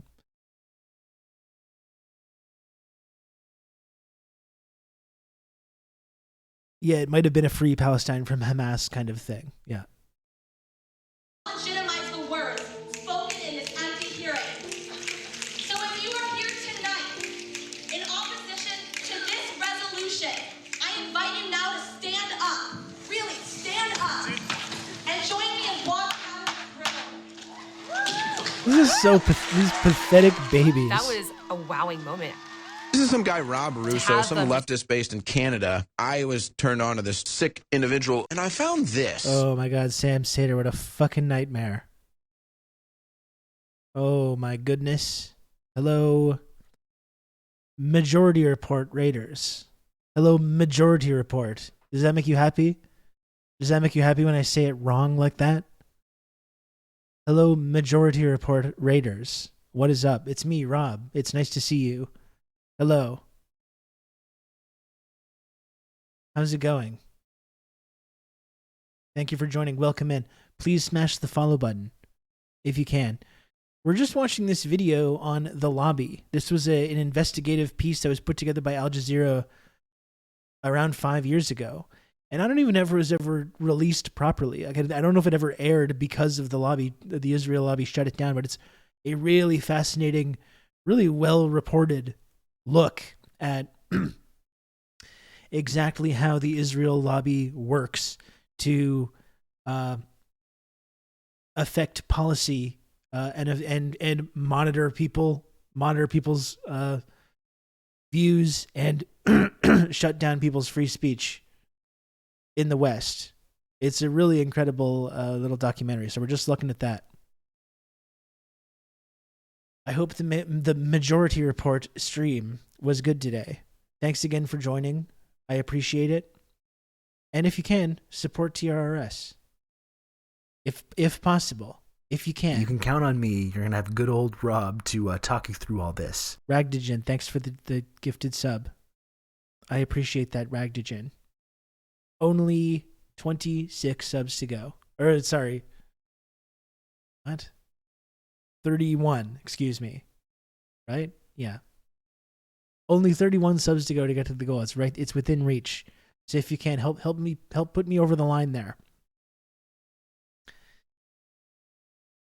Give the streamer money and no one gets hurt. You don't even want to know what Raven's going to do. Listen, I'm nice, okay? I'm the good cop. You don't even want to know what Raven Payne 87 is going to do. Raven Payne, it's right there in the name. You don't even want to know. You can count on me. Right now, Raven's calm, but I can't guarantee that I can control Raven Payne that much longer. I can't guarantee anything.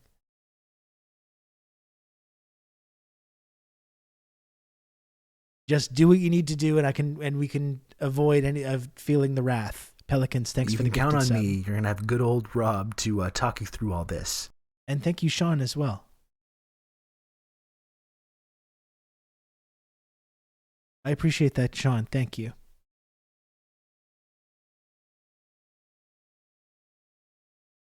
What's the MR line on Palestine? I haven't seen. I mean, maybe the chatters can respond to that better than I can. I mean, I've seen a number of takes from Emma Vigeland that seemed pretty good.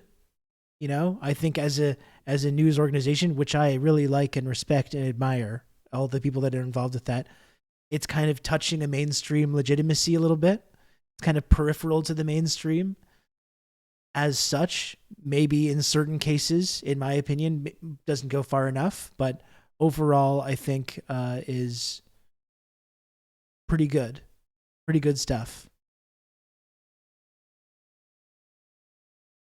Anyway, let's continue this this really interesting documentary, The Lobby.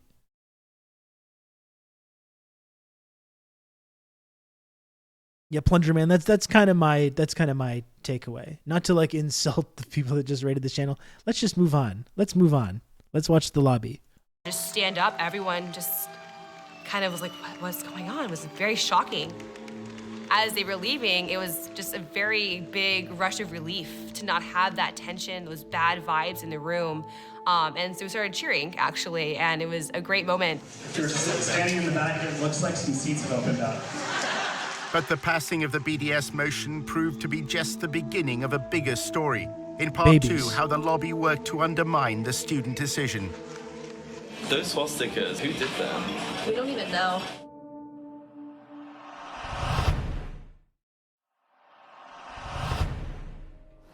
Hi. Hello. Nice to meet you. Nice to meet you too. Our undercover reporter was meeting an employee of the Israeli embassy in Washington. She had led a pro-Israel group while at university in California. So if you are here tonight in opposition to this resolution, Students at Davis were about to vote in favor of a divestment motion. During the debate, the pro-Israel group staged a walkout. They uploaded videos to publicize their protest. Our thought was to control the narratives. by having this speech, like we wanted it to cause attention. We wanted everyone to see us walking out to show that like this doesn't represent us or shit about this. So that's how we kind of formulated it. Bye-bye.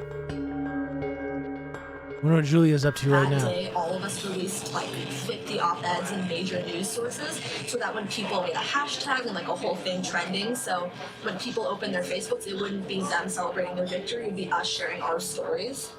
Once it blew up, then random people, like the Huffington Post contacted me and was like, do you have anything to say? And I was like, conveniently, I wrote an op-ed 2 weeks ago just in case.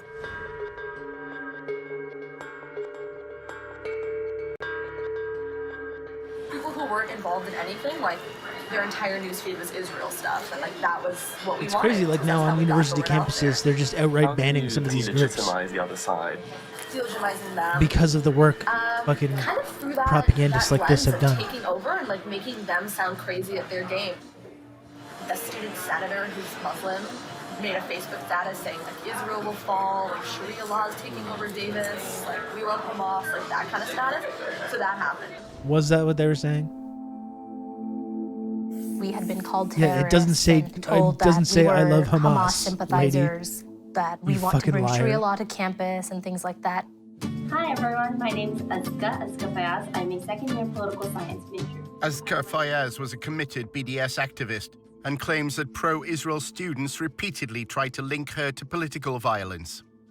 They just came up to me and said, "You're a terrorist. Are you a terrorist? You're going to bring, terrorism to the student government and things of that That's nature." racist, by the way. That's racist to say that.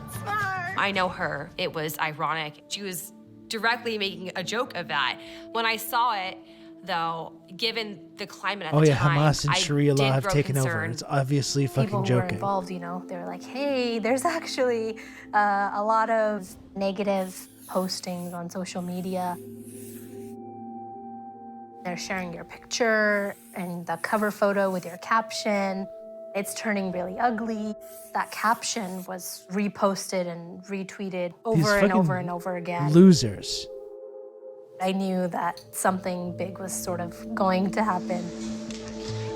Pro-Israel students were taunted by pro-Hamas students after an anti-Israel vote passed on campus. Listen and watch. But it's so sick. So you have a UC Davis making a historic vote here. These student organizations voting to support BDS, and this is what it turns into. This is what it turns into: rampant anti-Semitism. And look at this Jewish group walking out of this vote, and then look at the people that won. They're celebrating Sharia law and Hamas and this kind of stuff, and then that becomes the story, rather than this historic thing that should be celebrating.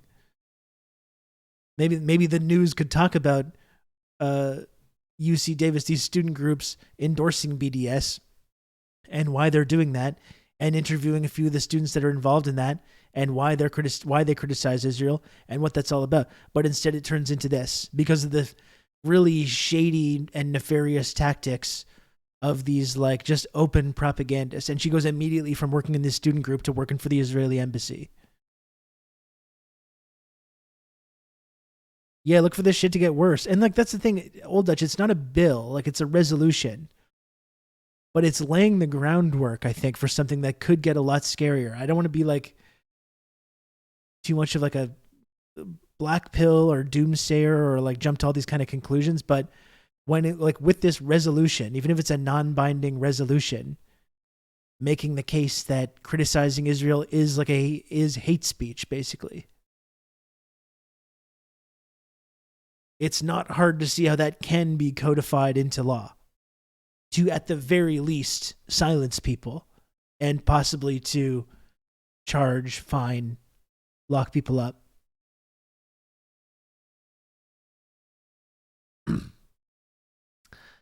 They're going to turn all pro-Palestine stuff into hate crimes. And I'll say, like, as scary as that kind of climate gets, the way we defeat that is by refusing to let them intimidate us. That will only ever work if they're able to make examples of a few people and then everyone else gets too scared to say anything. But it doesn't work when we refuse to be scared. It doesn't work when we're brave. And we continue to stand up for what's right no matter what fucking laws they pass or what rules they try and pass. That's how we win.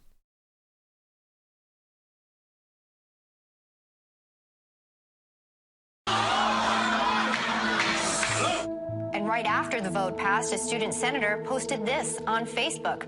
Hamas and Sharia law have taken over UC Davis, BRB crying over the resilience. I don't have the capacity to bring Sharia law to the University of California, Davis. She has I to don't make think these statements. any of us really Like do it's an have the obvious capacity. joke. They wanted to try to Genocidal make me nature of look Jew as hatred. evil and violent as possible. How can Lodane, we don't use make their me words bonk out you. of context in such a way Lodane, that you're cruising their for a victory bonking doesn't right now, seem okay? And I don't want to have so to do that. victorious anymore. Conveniently, like the divestment video just happened to do that. Like when they all started shouting Allahu Akbar as we were leaving, like that was really nice for us in a way because like we caught them just, you know, doing what they're doing. And then it like went viral on YouTube. Anger and tension running high at the University of California Davis campus. What you just saw played out late last week as the Student Government Association voted on a resolution to boycott the Jewish state of Israel. They kept showing it over and over again. The Jewish state of Israel. And then they just said that the Muslim students forced the pro-Israel students to leave the room. Reports say when the Israel supporters tried to object to this vote, the pro-Palestinian students you just saw tried to shout them down with cries of Allahu Akbar. This is so evil. Stand up. Really, stand up. This is so fucking evil. Jesus Of course, Christ. we know that they left willingly and they stated that they were going to walk out of the room. It's incredible to hear Allahu Akbar shouted in the middle of this university. And obviously. what does that represent, Megan? The subjugation of women, the torture of homosexuals, the torture also of hate. Christians, the crucifixion of Christians. That's what it has come to represent, and that's what they're shouting. The pro-BDS activists at UC Davis then faced another crisis. 2 days after a resolution passed, unfortunately, someone defamed the Jewish frat house and had painted swastikas all over it. Outrageous, just not acceptable behavior at all. What was it?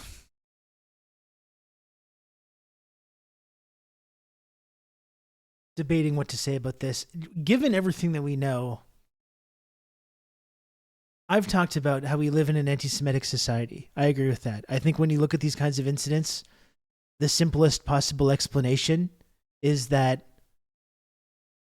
there are anti-Semites, neo-Nazis, whatever, that take these moments to act on their deranged beliefs. I will just say that given all these nefarious tactics that we're looking at in this documentary, everything that we've seen over the last 2 months, the victimization, you know, that goes in, that covers for the criminality of Israel.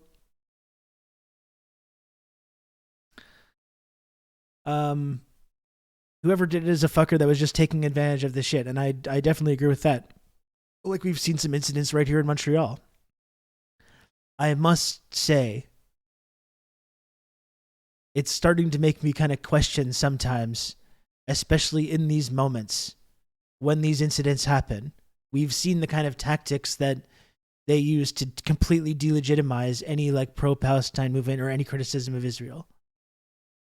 I don't want to go ahead and assume that it's like assume the worst in these cases, but I don't also think that it should be ruled out. And I think a lot of the actions of the last 6 weeks have really made me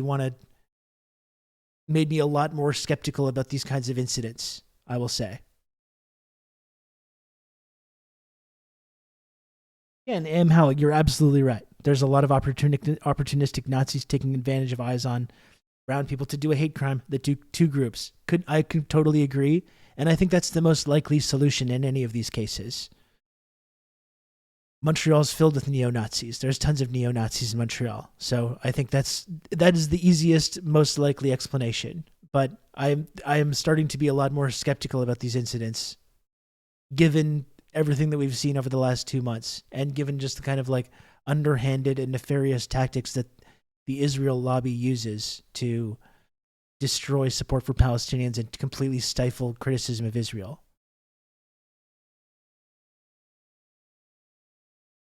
I don't know. We don't need to speculate too much on it.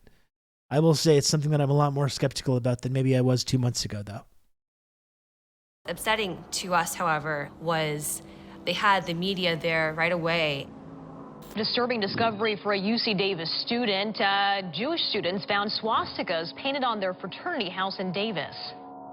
These swastikas were discovered that morning and around 10 a.m., my best guess, and I believe the news media were there by 11. Yeah, I would agree with that, Carrier Wave. They feared recent events would lead to this. This week has been sort of a bad week to be Jewish on campus. After years of heated meetings, a student body passed a I resolution think it's Thursday. interesting to look at this today because you're seeing there's all these same arguments are being used right now by that Columbia professor. There's all these like Zionist students. They're getting invited to testify to fucking Congress and stuff and speak to the media about how scary it is and how terrifying that is at this moment. So it's all the exact tactics are being used, but to cover up even more criminality and violence, like over 16,000 casualties in Gaza. So now it's like they're still using these same tactics, but I think it's a lot less effective. Like we were saying, I know this is still effective, but we have reached a point where I think this kind of Hasbara has kind of collapsed a little bit. Urging UC Davis to end any affiliation with companies that support Israel. So this is not out of the blue. And you'll notice also in any of this commentary in the media, there's precisely zero discussion of Israel and what BDS is and why people are boycotting Israel. Zero discussion of it. There's a little bit of discussion in our media now because the mass murder and the ethnic cleansing and the apartheid is so obvious and in everyone's face. So there's a little bit of discussion about it. You see, though, in this case, how it is not even mentioned at all. Nothing about like the Israeli policies that lead to these kinds of groups forming, like BDS. It's purely evil, terrorist sympathizing Muslims forcing Jewish groups off campus and then engaging in anti-Semitism. That's all the discourse is. And the Israel lobby is right there stoking those flames the entire time. Directly related. Who were they finger pointing at but us? Us who were still on this high of finally getting this resolution passed, still in high spirits, just crushed us. Roseanne Barr tweeted, all the Jews should leave Davis and the rest of the school should be nuked. It was a crazy time. A general flooding of Islamophobia by the media. And I was dealing with like news outlets and media, and it was like this is so the day demonic. after there was some swastikas on campus, and it was like it all blew up and became a full-time job. Those swastikas, like who did them? We don't even know. I think it's just some like random like white supremacist type people who just came that's and interesting. left. We don't think it was students. That's interesting. That's pretty surprising because it was very clear from their behavior towards us and their attitudes towards us that we had done some heinous crime to them and that we deserved to pay for it. I'd love to ask her if she thinks Roseanne Barr is pro-Palestine. Well, no, I think Roseanne Barr was saying like the Jews should leave and they should nuke the rest of the students that are still there.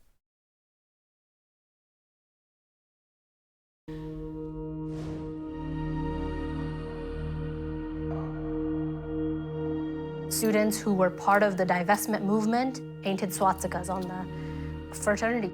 That's what she was hinting at. That's what she was trying to imply. Why would we act against our interests and do that at a moment when we were, I guess, victorious? The fact that it was so quickly tossed onto us as those who had done this, it was damaging. It was hugely damaging.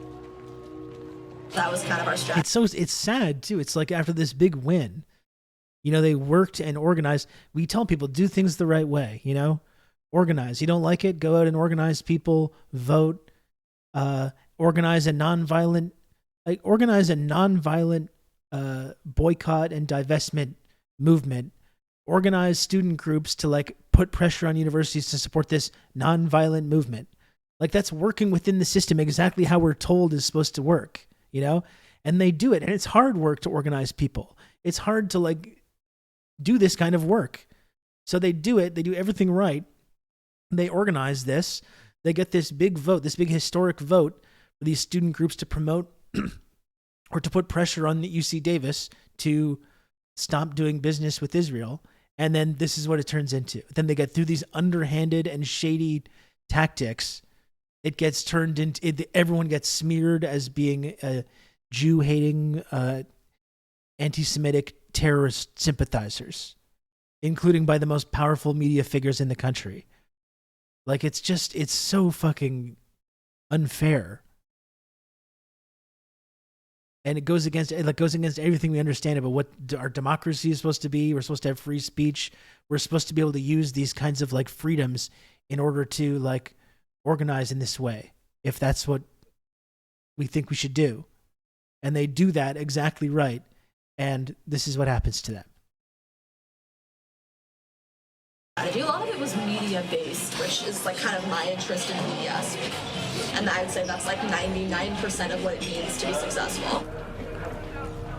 That happened. Then there was another swastika. It was just like every day something new was happening, and I had to... It was weird because they won. Yeah. So you think if they would win, why would they do Exactly. that? Yeah, it's interesting. So, well, that was kind of our whole strategy, is we knew they were going to win. Were you in touch with the embassy, or were you in touch with, like, any... That's an interesting question. All of the groups. Not the embassy, I guess our consulate.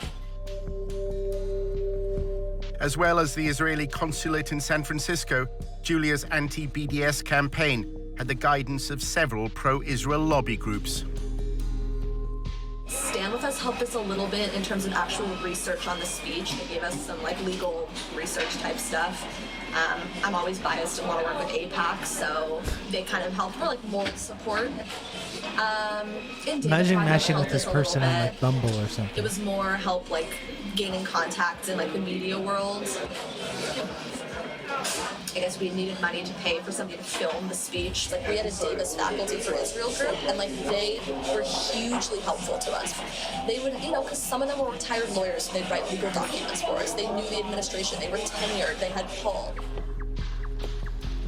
Despite the passing of the BDS motion, the governors of the university known as regents are under no obligation to abide by the students' vote. As for that resolution to boycott Israel, well, UC Regents issued a statement saying they will not even entertain the idea.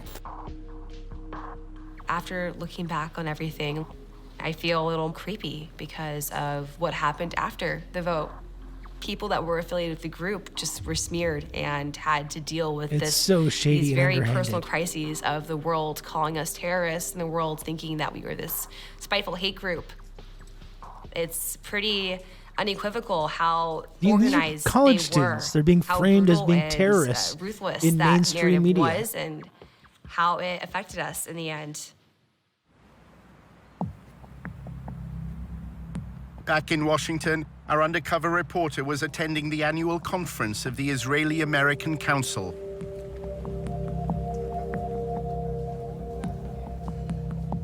The IAC's role is to connect American Jews to Israel. This year, combating BDS was top of the agenda. I think we need to worry. The polling isn't good, and all of you probably know it. If you look at the polls, the younger you get on the demographic scales, now they're really freaking out about the lower this. support for Israel is.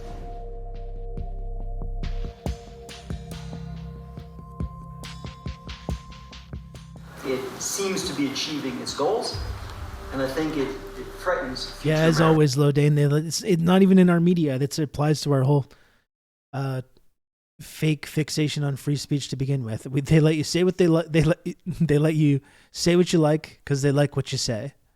And as soon as you start saying things that they don't like, well, that's when it gets to be a little bit more of a problem. Younger people are leaving college less sympathetic to Israel than when they entered. The lobby hope that a new partnership with Israel's Ministry of Strategic Affairs will become a game changer in the fight against BDS. For years, we are trying to defeat the BDS and the delegitimization movement. We are all on the defensive, and I think we should move to the offensive.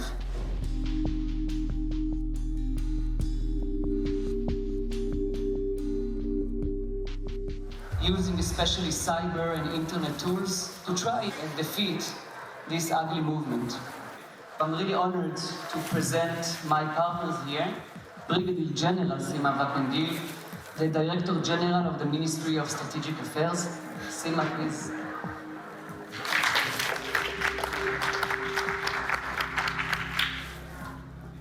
The fact that the Israeli government decided to be a key player means a lot, because we can bring things that usually are not existing in NGOs or civilian entities that are now enrolled in this thing.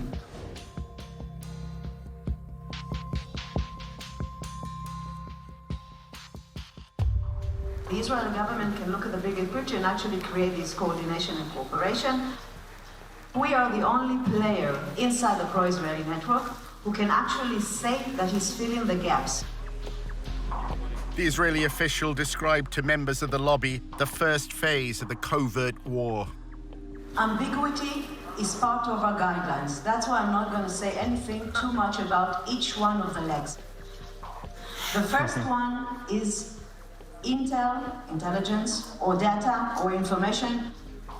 What we've done is mapped and analyzed the whole phenomena globally, not just the United States, not just campuses, but campuses and intersectionality and labor unions and churches. We started to establish a project called Israel Cyber Shield. This project is actually a civil intelligence unit that collects, analyzes, and acts upon the activists in the BDS movement, if it's people, organizations, or events. And we give everything we should have collect. got a manual raid. We are Nice. using the most sophisticated data system, intelligence system in the See how the Israel surf was market. up. Let's take the defense activity that we're doing and make it into proactivity and offensive activity. Israel has used cyber sabotage. We suffered from intense denial of service attacks, hacking attacks on our websites. Israel decided to go on cyber warfare against BDS publicly. They said, we shall spy on BDS individuals and networks, especially in the West. We have not heard a peep from any Western government complaining that Israel is admitting that it will spy on your citizens. Imagine Iran saying it will spy on British or American citizens. Just imagine what could happen. The Ministry of Strategic Affairs brings together this group called the Global Coalition for Israel. And it's like leading pro-Israel advocacy groups around the world.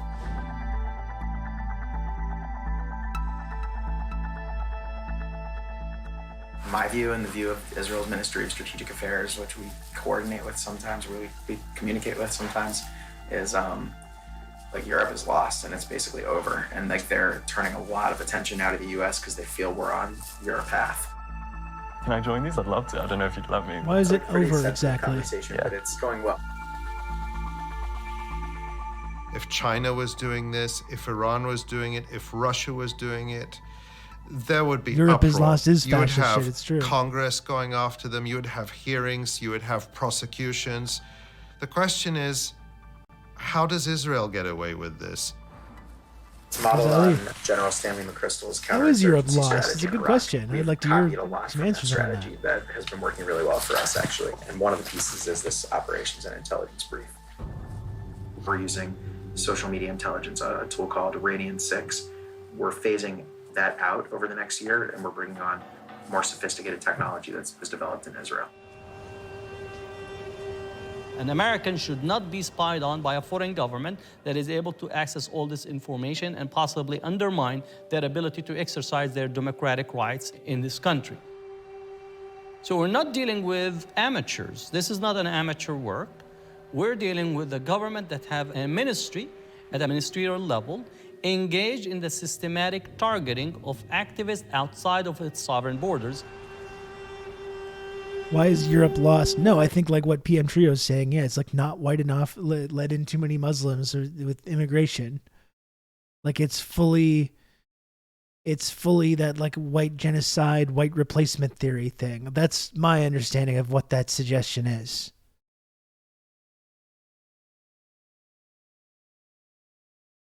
Like, he didn't come right out and say it, but that's the implication when you say something like that.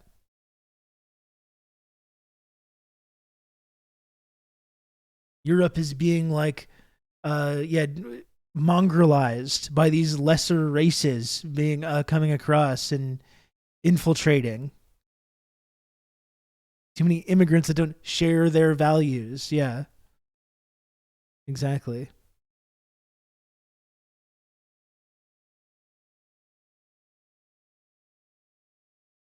I would definitely like some clarification when someone says something like that.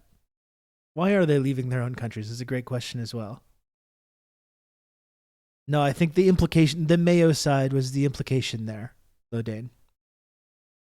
The only way it's going to stop is if, somebody in the government points out this is illegal and we're not going to tolerate it. And if we do tolerate it, other countries are going to do it as well. There's a company called Census, S-E-N-S-U-S. It's like very pricey though, We had to raise like hundreds of thousands of dollars just for it. It's gonna increase our discovery rate. We're discovering just about everything we need. It's also going to bring new sources online that we weren't able to access in an automated fashion, like message boards. And we have ways to crawl message boards right now and to monitor them, but it's like disconnected from the event and activity discovery mechanism, so that we want that system to be all integrated. So we just signed the contract yesterday for them to start that work. They actually already started it. Good friends in Israel that are helping us with that. You would think that since the United States has this special relationship with Israel and gives it so much largesse and protects it diplomatically at every turn and gives this assistance unconditionally, that the Israelis would do less spying here than other countries do. But on the contrary, what we see is that the Israelis are probably at the top of the list when it comes to foreign countries spying inside the United States.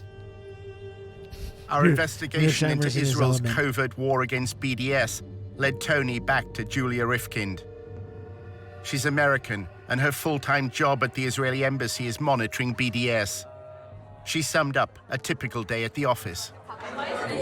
Gathering intel, reporting back to Israel. That's a lot of what I do. Is report back to the Ministry of Foreign Affairs, Ministry of Strategic Affairs, and make sure they have the right information. It's in Knesset of what's going on here. She got absolutely owned in this expose here. I talked to people from tons of organizations, just trying to get the information that I could to report back and kind of just talk through some of the issues with those people, see what their plan was, tell them maybe some ideas we've had, give them our support, the behind the scenes way. Wow, it just looks like the state of Israel is employing little spies. Ironically, they probably have a lot of tiki torch-wielding fellas in their coalition. It's true. Matt, thanks for 27 months tier 1. And for all the support. Yeah, no, it's like, this is actual spying shit. It's crazy. It's crazy. And HTA was saying a moment ago, it's Saudi Arabia as well. Israel and Saudi Arabia could do whatever they want to American citizens and no one will question it. It's amazing, honestly. It is. I mean, Saudi Arabia threatened to 9/11 Canada. Famously. And we were like, we're sorry. Please, we apologize. Please don't do 9/11 to us. And they were like, well, we still might. And we were like, okay.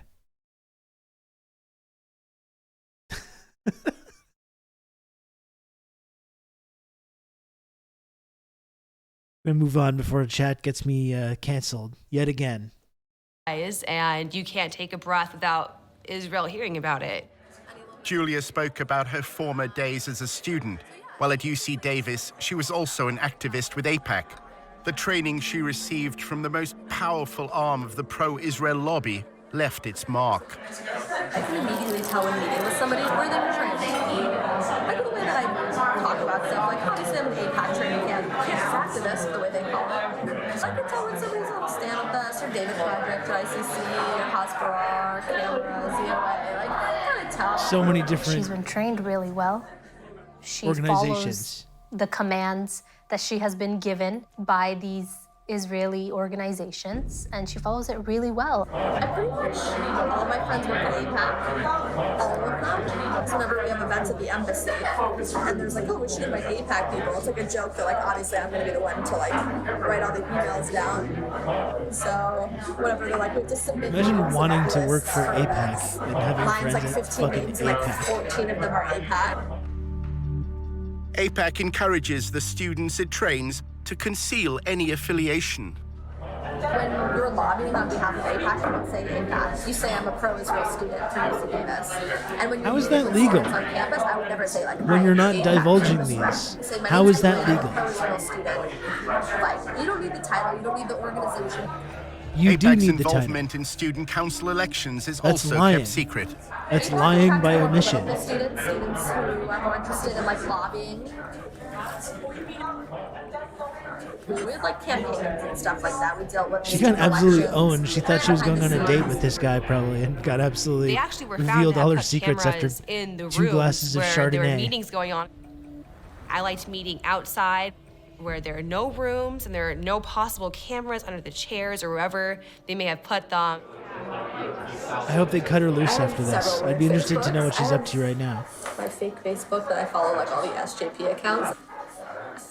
I have like some fake name. My name is Jay Bernard or something.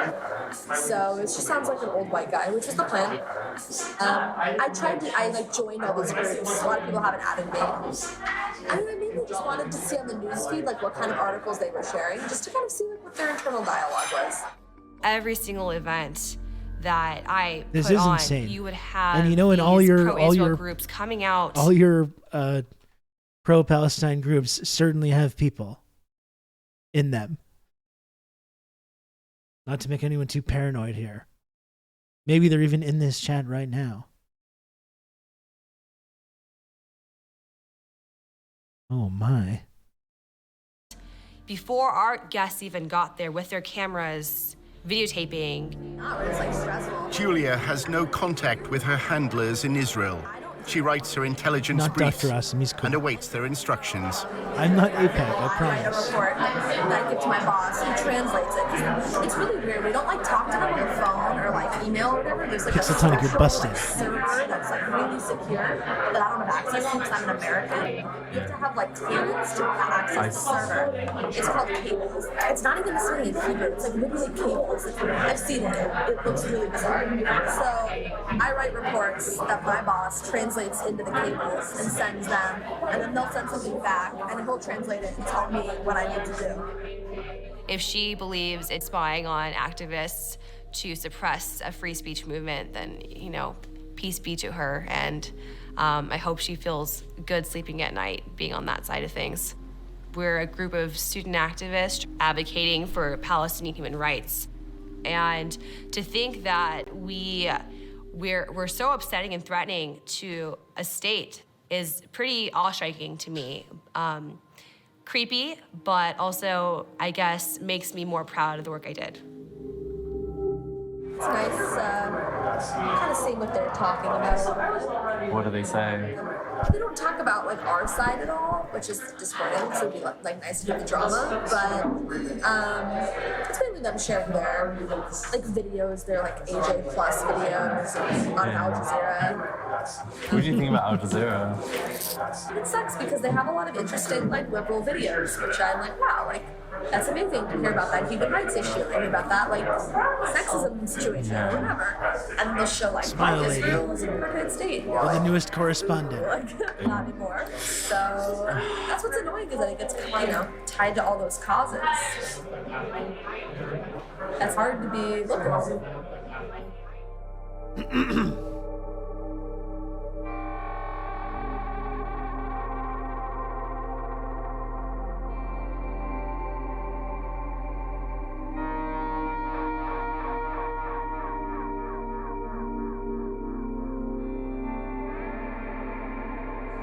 You represent that government. I can't say anything negative about Bibi or like the government because I technically work for them. Not directly. I'm just a normal American. Ha! Julia Riefkind.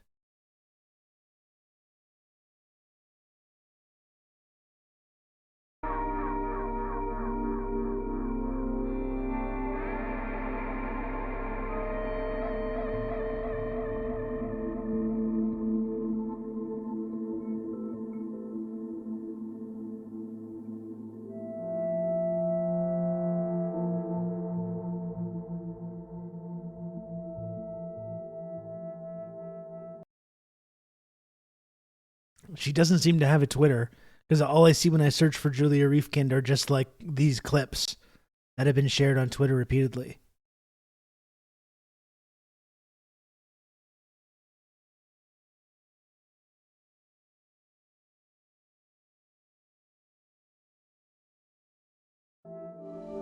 Can't find any sign of her. In episode 2, Tony discovers how the lobby raises funds for congressmen. Basically, they hand him an envelope with 20 credit card numbers.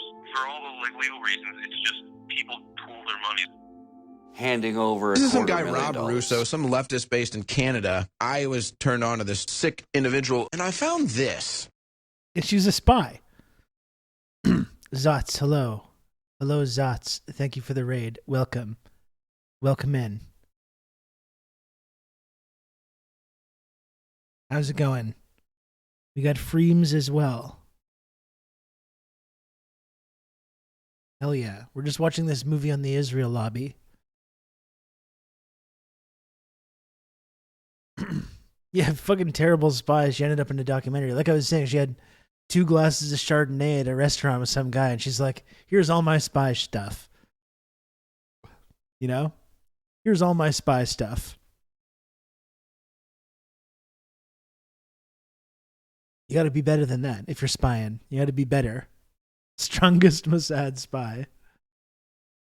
But that's what she said. I mean, she said it right in the end there. I couldn't say anything about Netanyahu.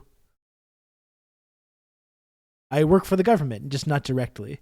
Like liberal videos, which I'm like, wow, like that's amazing to hear about that human rights issue and about that like sexism situation, like causes.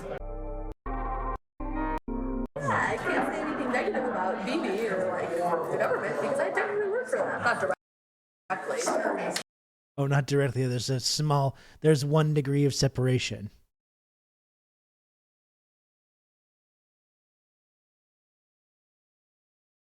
There's 1 degree of separation. Let's watch part 2. I got some more time. Let's watch part 2. Ooh, do I have time? I think so. I'll try not to interrupt as much. I'm going to link these videos though. Because make sure not only make sure you're following Electronic Intifada, but if you want to watch the rest of these clips as well. It's really interesting stuff.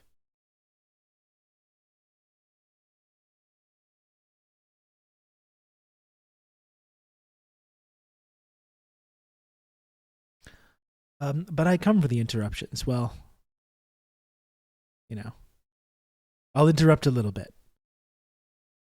And I'll also just remind people before we move on to this next episode 2 in this really interesting and illuminating documentary, The Lobby, which is a really valuable resource, I think, right now, as we're seeing like all the devious, nefarious, underhanded tactics that the Israel lobby uses to shut down debate, silence people's speech, smear pro-Palestine activists.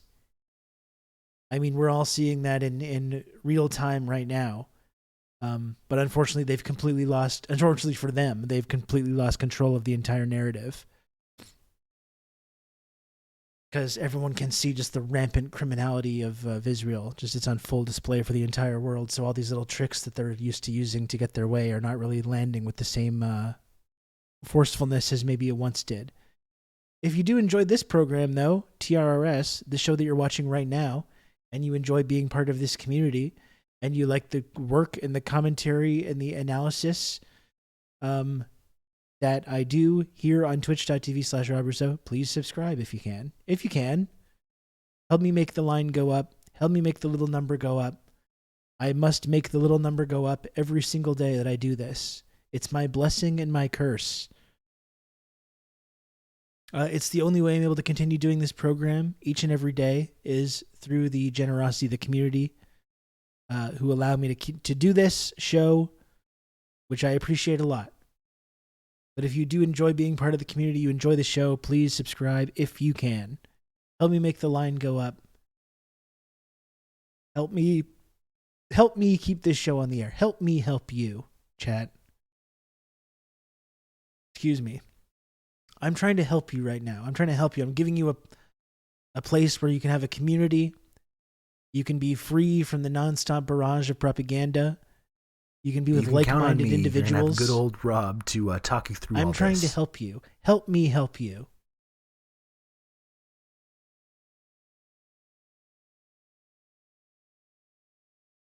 Plunger Man, thanks for the gifted sub. I appreciate that, Plunger Man. Thank you.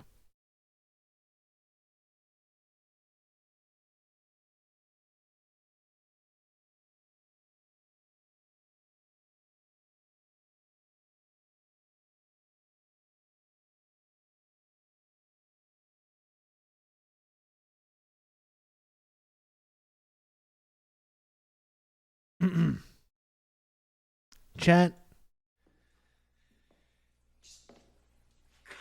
Help me! Help me, Rod. Help me! Help you. Help me. You can count on me. You're going to have good old Rob to talk you through all this. Me. Help you.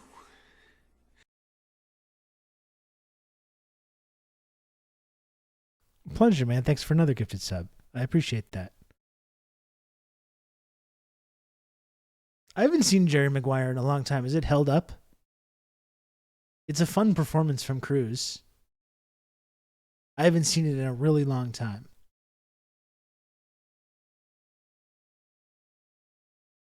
Show me the money. Remember that? That's what I'm saying to you right now, chat. I'm doing a bunch of lines from Jerry Maguire at you right now.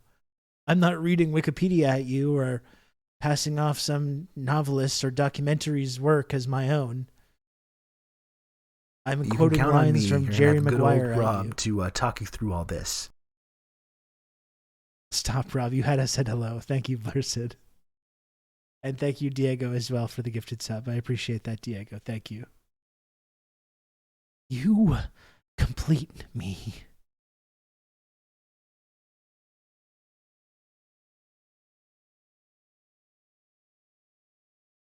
My favorite line in Jerry Maguire. Hell yes, they deserve to die, and I hope they burn in hell. Yeah, that was my favorite part as well. That was very good.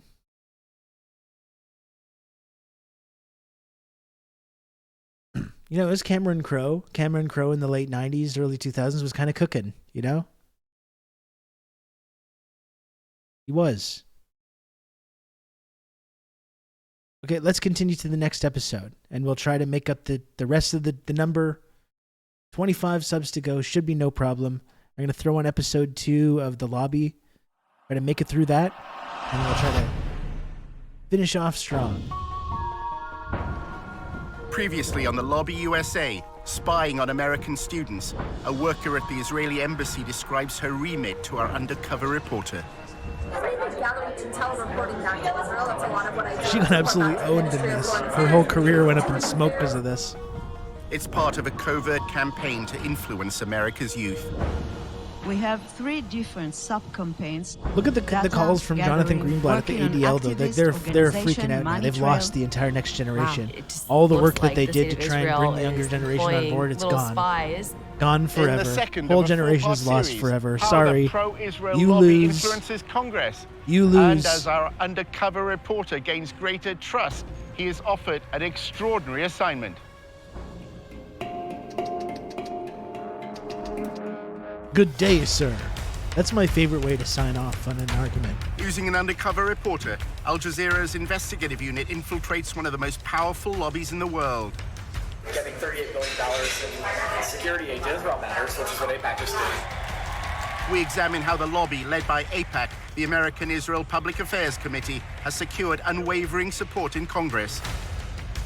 Congressmen don't do anything unless you pressure them. And the only way to do that is with money. What the lobby is all about is to make sure that Israel gets special treatment from the United States forever. Fascists overreaching, blinded by their own But chauvinism. after You do hate to see occupying it. Palestinian lands for half a century, the pro-Israel lobby is facing a new challenge. We called for a full boycott of Israel, divesting from it, and eventually imposing sanctions on it to achieve UN-stipulated rights of the Palestinian people. A movement to boycott, divest, and impose sanctions on Israel, BDS, was formed on American campuses. It seems to be achieving its goals. It threatens future American support for Israel. We believe in justice for all people. So that means the occupation has to end. Israel's Ministry of Anti-Semite. Strategic Affairs responded with a covert operation to defeat BDS. אתה צריך לעשות את זה עם הרבה מאוד עמימות. זה לא גוף צבאי היררכי שאם הרגנו את X, אז כל הגוף מתחתיו לא פועל. So the Israeli government leverages Jewish organizations in the diaspora. Absolutely. It's a psychological campaign involving spying and smears. You discredit the messenger as a way of discrediting the message. Just stay on message. And what is that message? BDS is a hate movement. While our reporter monitored pro-Israel groups, he was asked to go undercover for the lobby. You're going Wow. into enemy territory. This is exciting. Not for everybody. The double agent. I'd like to do some spying. I think I'd be good at it.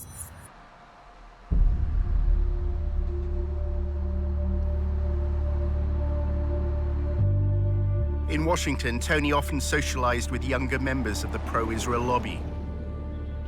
Here, the discussions are focused on influencing elites. That's right, Sean. I do. Recent graduates That's appear correct. to no longer care about debates they had at university. Instantly blend into any culture. I mean, you know, looking back on it now, it's all it's total crap. BDS in general, obviously. But also, it's just, I don't know, it doesn't do any. I mean, fighting back against it has no practical effect. What has a practical effect is getting Congress to give Israel military aid. Michael's in their flop era. Rob's rising. Thank you. At the end of the day, it doesn't matter what happens at the University of X. What matters is what happens here. What matters is what happens in the capitals of the state, the capitals of other countries.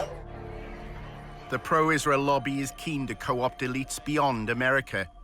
At a party organized by AIPAC, Tony met an intern at a public relations firm whose clients include the United Arab Emirates. The lobby apparently has allies in the Arab world. The American Jewish Committee is running a study tour. Rule number one of being a spy is don't tell people you're a spy. They're so confident. They have two drinks at the local spy get together. And it's like, hell yeah, I love spying. You want to avoid that, in my understanding. They're talking about mutual cooperation.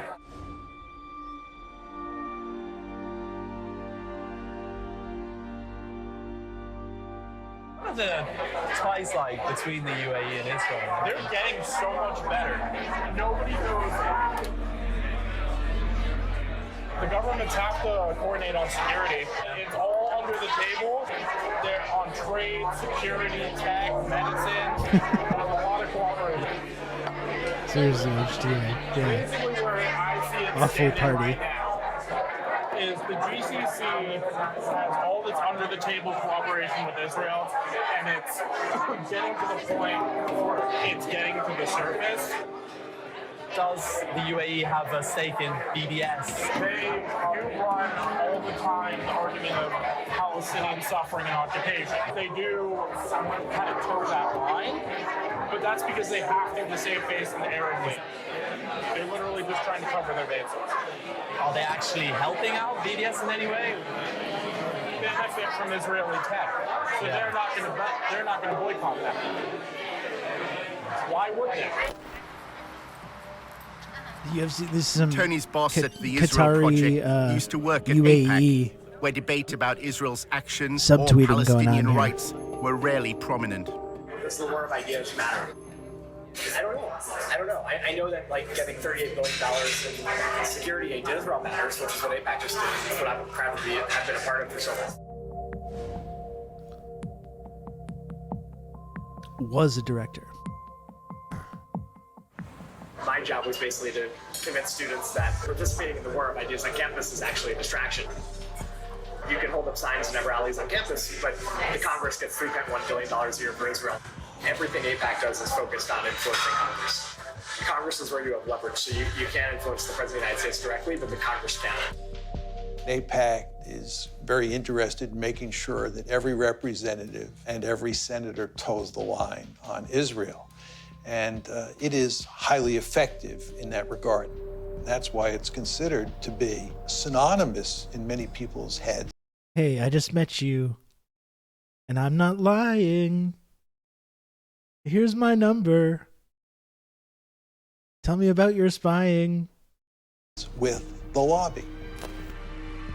AIPAC's website shows members of Congress attending its conferences and declaring their support for Israel. And on behalf of Congress, thank you for sending a clear and unequivocal message to the world that the United States stands with Israel now, tomorrow, and always.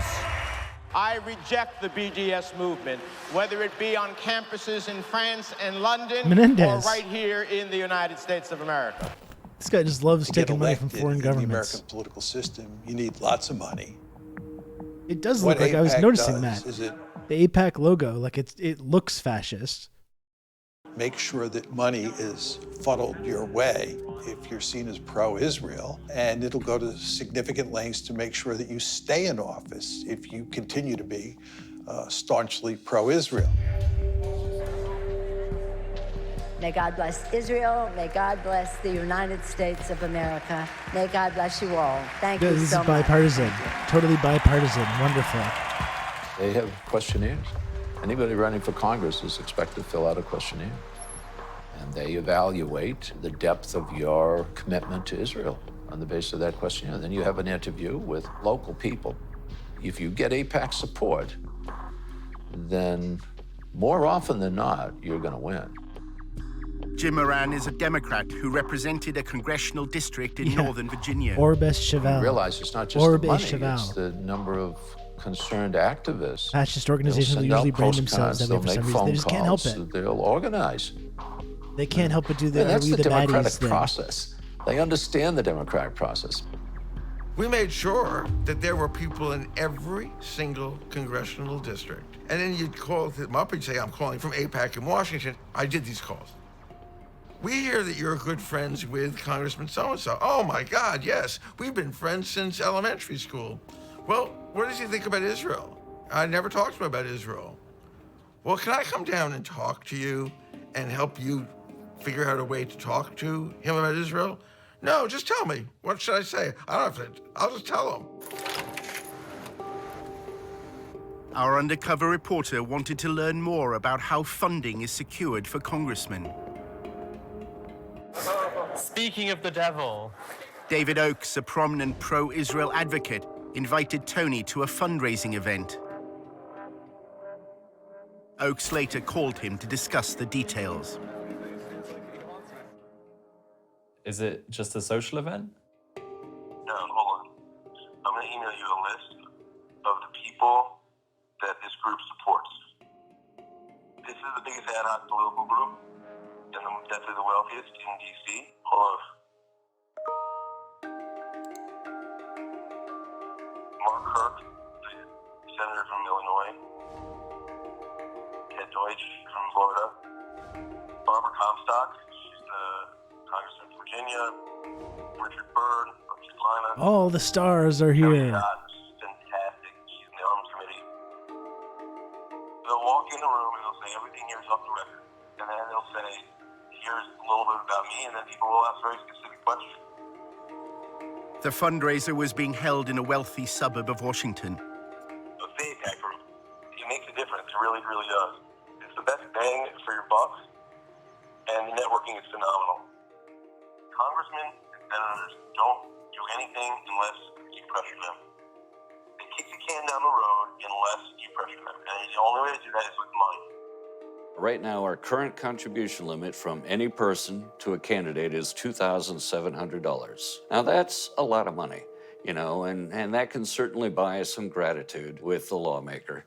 But if you really want to add punch to that type of buying of favors, what you do is you get 50 or 100 people together at an event like this, all chipping in $2,700, and then you bundle it all together and hand over the total amount Democracy. to the lawmaker. We love At that Western point, liberal we're talking democracy. The anywhere only up to kind of $250,000. the only kind of democratic So form of suddenly government in the you've entire got a world. Group of people with the same demand they want from the lawmaker handing over $250,000. That buys a lawmaker. The fundraiser was for Anthony Brown, who ran for Congress in November 2016. This is direct spending. Brown's going to use that 30 grand to do ad campaigns. This is all just so evil. They strategically pick the ones who are in the close reaches that they want to build relationships with. So we want the Jewish community to go face to face in a small environment, 50, 30, 40 people, and say this is what's important to us. We wanted to make Thank sure you, PM Trio. I agree. enforce the Iran deal. That way, when they need something from him or her, like the Iran deal, they can quickly mobilize and say, look, we'll give you 30 grand. They actually impact it. He's actually saying we're buying these office holders. And that's the point. We're chipping in all this money so we can hand over $100,000 or $200,000 to the office holders so we can buy them. You're not supposed to advertise. There's all these advertising laws. I was surprised they had an invite. I've never seen an actual invite before. Oakes described a similar event he attended in New York, which included donors from Wall Street. In New York, with Jeff Talbot, we don't ask a goddamn thing about the Palestinians. You know why? Because it's a tiny issue, that's why. It's a small, insignificant issue. The big issue is Iran. We want everything focused on Iran.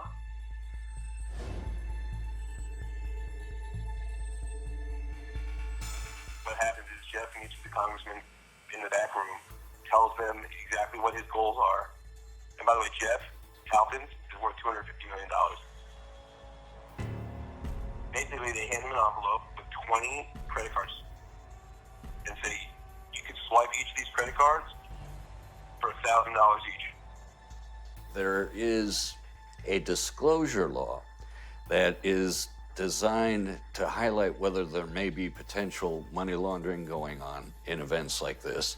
And that is if the funds are earmarked. And that means the organization has to disclose. I agree, who Alexandro, showed but up I at think that that's one interesting thing about this moment is that facade has been torn away, I think, for so many people. And not just like Marxists like us who already understood some of these concepts, but it's being torn away for like people that maybe once believed in this stuff themselves. You know, it's being torn away for normies. Something about the contradictions. Yeah, exactly. Someone once said something along those lines. I don't know. The masquerade has been broken. We see the vampires behind it. Yeah, for sure. Or the curtain has gone up and we see the brick wall at the back of the theater, as Frank Zappa once said. Events and how much each individual chipped in and what they handed over to the lawmaker. What's the name of the group that puts this on? It doesn't have a name. There's no name.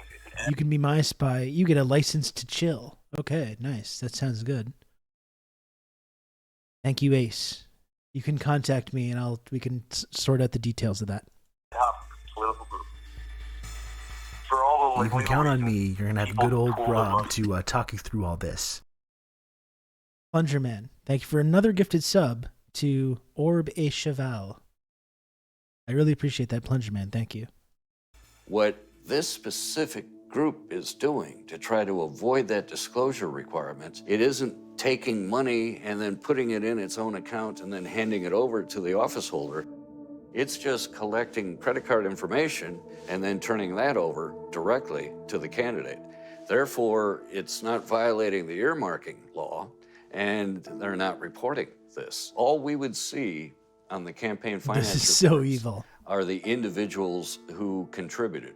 But there'd be no record on those campaign finance reports that they worked together as a bundling group, that they were all at this event.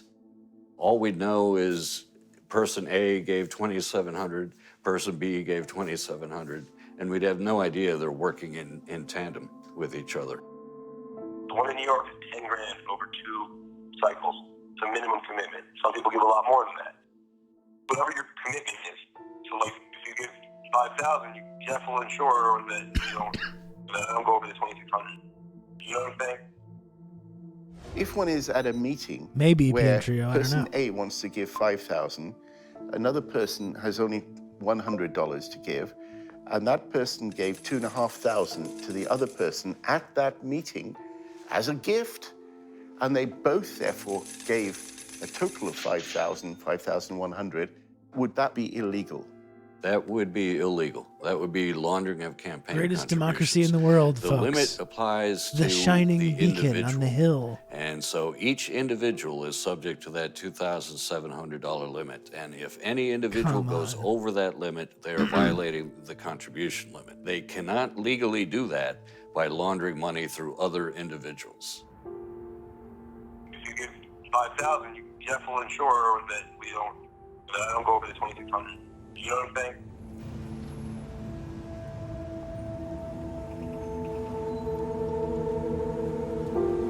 During a cab journey across Washington, Tony's boss at the Israel Project, Eric, spoke about his former job as a fundraiser for Jeb Bush. I was one of the first employees of the Bush campaign. The first time Trump came up in a conversation was we were going to solicit him for Jeb. And we're like, why isn't he writing a check? We would joke, like, this is the donor who went nuts. Eric shares his concerns about Jeb Bush's campaign. I hope the Justice Department doesn't make an example out of Bush, because we were operating in a Jeb. real gray zone. And we raised enough money, we figured, let them come at us, we'll defend ourselves. I gotta say, even though he comes from one of America's most evil families, and is certainly evil himself, and probably doesn't have the charisma that his brother has, he's still just kind of likable, isn't he? There's something about him. There's something about Jeb, the plucky underdog. I don't know. Evil person, but he's still weirdly kind of likable in this kind of bizarre way. The please clap thing, yeah. Jeb didn't want any part of it. There's just something about Jeb. That's right. No, I know he's an evil goon. The gun tweet America or whatever. Jeb. You got housed by a dang Cheeto. That's true. That's true also, PM Trio. Bush was likable as well. But that's what I mean. He's not likable like a normal politician is likable. Like a Biden, like even Biden is likable. If he wasn't a monster, you could go have a barbecue with Grandpa Biden. I'm sure it'd be fucking hilarious. Or Bush or whatever. Jeb is like a weird, awkward outsider.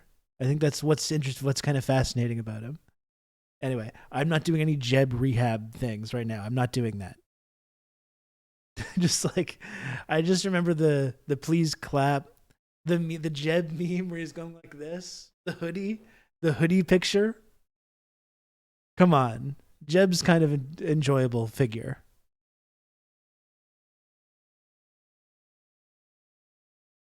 When he's wearing the hoodie, it's funny. I don't know. I'm not doing any more Jeb apology here. Everyone did at that stage. A relatively small number of families supply hundreds of millions of dollars annually to lobby politicians. The 200 families whose giving constitutes 90% of all political giving are not giving because they want a government contract or because it's good for their business. They're doing it because they actually care. In my view, it's obscene how much money there is. One of the most effective uses of the Finally, lobby's pro-Jeb funds stream. I occurs found when my Congress is on its break. Every year, they fly hundreds of members of Congress to Israel for these extended travel junkets that are really lavish. They're first-rate vacations. They'll rack up $20,000 or more for a vacation for a member of Congress. The member can bring along their spouse, and they have a great time. You are told that Israel continues to be under siege from hundreds of millions of its neighbors who are Muslim and who hate Israel, who hate Jewish people. You're told that Israel survives because of the United States and because of American politicians like you who support us. Like John Fetterman. An attempt was made to change the law so that all expenses-paid trips would be considered a bribe. I drafted legislation to try to reform the whole profession of lobbying to get rid of free travel and gifts from lobbyists. The Honest Leadership and Open Government Act of 2007 significantly enhanced the travel restrictions that if you're an organization that employs a lobbyist, you can only provide a one-day trip for a member of Congress. Then AIPAC exerted its influence. There was a major loophole written into the travel restriction that was essentially engineered by AIPAC. And this loophole is widely known as the AIPAC loophole. The clause excluded educational trips organized by a charity that didn't hire lobbyists. AIPAC happened to be affiliated to such a charity. It doesn't have an office, it doesn't have any employees, it's just a tax form that they filed. Gifts of dinner, gifts of wonderful resorts to stay at, gifts of entertainment, all of which is packed up into one of these trips, is a very, very effective tool at influence peddling. Most of our donors were like nudniks, you know, like schleppers. The quality is starting to improve. We're attracting more impressive people. Until recently, you know, the people we're attracting, you know, is the guy who's wealthy, gives away $25,000 a year, $10,000 is to us, and this is his hobby and full-time job, and he won't shut the up or stop calling. We're finally starting to expand into the class of donors that AIPAC has, which is like the more elite, easier to work with, smart, strategic, you know, writing big checks kind of money. It takes just as much time to get a $10,000 check from someone as it does getting $500,000. The money raised by AIPAC doesn't just fund congressmen who support their goals. If you wander off the reservation and you become critical of Israel, you not only will not get money, AIPAC will go to great lengths to find somebody to run against you. That's what I was talking about before, right? Support that person very generously. And the end result is you're likely to lose your seat in Congress. They threaten. They immediately threaten. Even if they know that AIPAC can't defeat them, AIPAC can make their lives more difficult. They can make sure that their next town meeting or something, some members of the Jewish congregation jump up and say, but you're anti-Israel. In 2002, AIPAC was lobbying Moran to vote for the invasion of Iraq. The executive director of AIPAC said that his most important accomplishment was securing the authorization for the use of U.S. military force in Iraq. AIPAC was It's weird because Israel didn't even help with that. Why does AIPAC benefit from the United States? We help whip support for Iraq and the U.S. government, but we don't actually participate ourselves. In the Middle East is ultimately in Israel's interest. Yeah, it's on YouTube, Crackety Crack, and I'll post the link to this one. Congressman Moran refused to vote for the invasion, as AIPAC requested. There are compelling, fundamental reasons why this body should oppose this resolution. Then at a public meeting, he was asked a question. A Jewish woman actually stood up in a town hall. She said, why aren't more Jews involved in the marches against the war? I said, if the leaders of the Jewish community were opposed to the war, I think that would make a difference. The lobby reacted, claiming this was evidence of Moran's belief in a Jewish conspiracy that was leading America to war. There was a conservative rabbi in my district who was assigned to me, I assume, by AIPAC. And he had warned me that if I voiced my views about the Israeli lobby, that my career would be over, and implied that this wasn't produced by Electronic Intifada. It was produced by Al Jazeera. But it actually never, it was successfully, Israel successfully was able to, shut this down. It exists on YouTube, and Electronic Intifada has uploaded it, but it was produced originally by Al Jazeera. The Washington Post editorialized brutally. Everybody ganged up. It is riveting. Yeah, it's really good. So what are the main outlets that TIP work with? Washington Post is the biggest one. Okay. Isn't that just down there or something? Yeah, it's actually that building. Moran claims the Washington Post's editorial board has a close relationship with AIPAC. The principal editorial board of the Post itself has been a very effective instrument. Remember that John Stockwell video? Because they've been able to maintain their credibility. We placed testimonies of atrocities in all the media in Angola. Because they remember that Cuban atrocities, extremely effective. Cubans raping Angolan women. Everyone knew it wasn't anti-Semitic. We placed these false stories in the media. Has come to mean anti-Israel. The AIPAC crowd doesn't really care very much about whether or not a person Well, of course they have likes close ties with the Jews Atlantic. or wants one to move next door. Isn't Jonah Goldberg All they care about is like what an their Israeli position is prison on guard? Both of my daughters married Absolutely. Jewish men. My grandchildren are Jewish. Anybody that considers me anti-Semite is ignorant. Should say too, it has real consequences on people's lives when you call them anti-Semites as well. Which is something that I've been called numerous more times than I can count over the last month.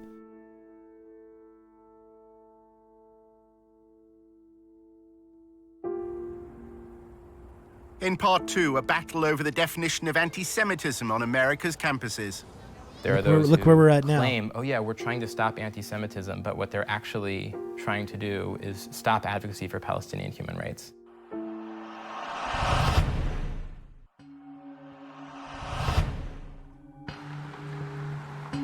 In part 1, our undercover reporter discovered that many young people in the pro-Israel lobby have given up debating the BDS movement on campus. We try and go through student government and pass bills. I know that, Arnoldo, and that's why those accusations don't land with me. It's still not pleasant, I'll tell you that. What has a practical effect is getting Congress to give Israel military aid. Tony was attending a party run by an advocacy group that he'd joined. A journalist then approached him with an extraordinary proposition. He wanted Tony to work undercover for the lobby at a meeting of BDS activists. For the Allgemeiner, we're trying to recruit someone to go undercover just to go there and just see what's going on. And I think the person would get paid for it too.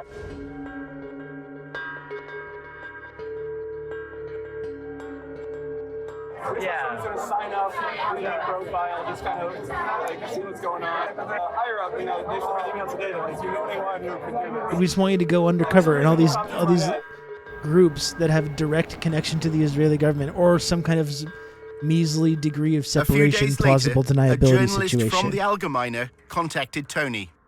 It would be undercover. It has to be kept pretty quiet. We would like to have some recording device on your person. Any level of potential danger or I've never carried a recording device around. I'm not comfortable with that. Assault, none of that concerns you or puts you off? No, because I think I'm pretty good at just being kind of zen in the face of verbal assaults. The Allgemeiner claims to be the fastest growing Jewish newspaper in America. It pays particular attention to events on college campuses. We're working on a project now about ranking U.S. universities and colleges in terms of their anti-Semitic and anti-Israel activity. We have a campus bureau that You show with Homer's hat, yeah. this sort of behavior and Giant novelty cowboy hat. campaigns all day long, all week long. Just between The me and you, Allgemeiner often smashed reports hat. that anti-Semitism exists amongst pro-Palestinian student groups. The language that comes from those arenas move into that sphere of the new anti-Semitism, which is anti-Israelism. And that's a big focus. at the And where we're at Campus now, they Bureau, just passed this looking resolution now. at the blurring of those lines and where those boundaries have eroded. As journalists, right, It just seems incredible that the way the lobby targets college campuses very similar to groups like Turning Point. In It is August very interesting, isn't it? 2016, a story in the Allgemeiner caused waves in Washington's pro-Israel circles. The thing that I'm working on, you might have seen the news recently about a cesspool of anti-Semitism at the University of Tennessee.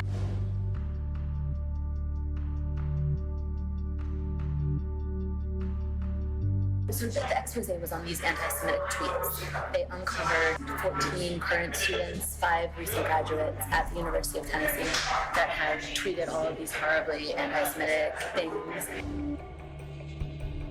Anti-Semitic things like Free The Palestine. evidence was released by an anonymous group within the pro-Israel lobby. They're called Canary Mission. Nobody really knows who they are. Yeah.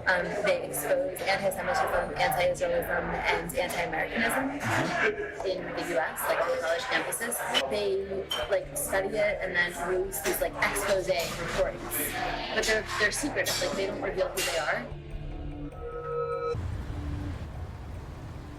The University of Tennessee is based in Knoxville, a quiet city in the east of the state. Tennessee is conservative and religious. The Christian church has political influence here. 6 out of 10 voters opted for Donald Trump. At the university, students and professors, including opponents of BDS, were taken aback by the headlines.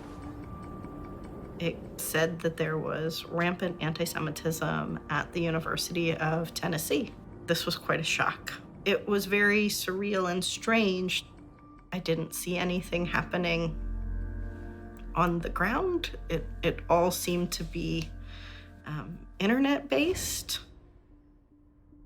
There's this international headline with our names and this defamation of our characters. It was the last thing that we were expecting to happen. I was surprised that they were targeting the University of Tennessee.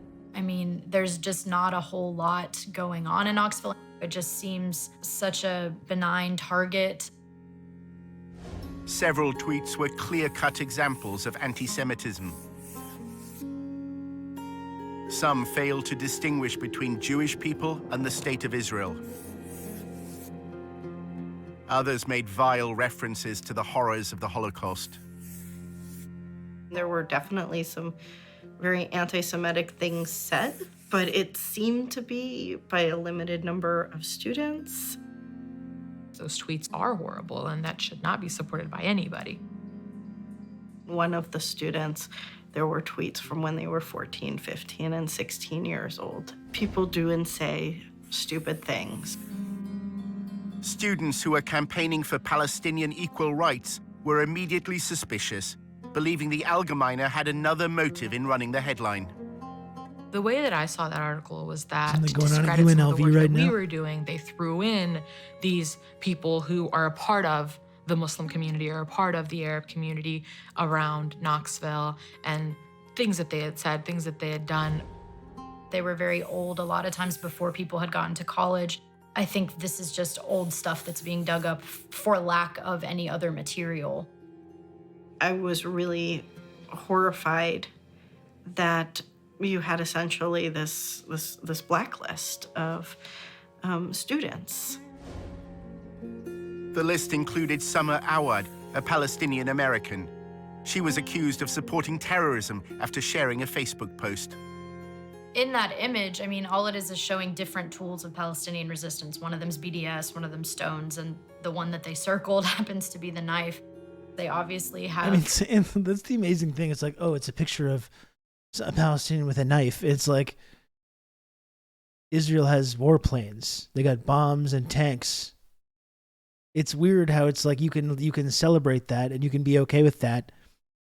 But when someone Palestinian, I mean, a lot of this is just people advocating totally peaceful resistance like BDS. But even the idea that when you even talk about armed resistance, armed with stones and with knives and stuff like that, that gets rid of just look at how evil these people are. Look at their terrorists. When it's like you've got the whole Israel lobby is responsible for, you know, a government that bombs civilians and kills kids with guns and tanks and planes.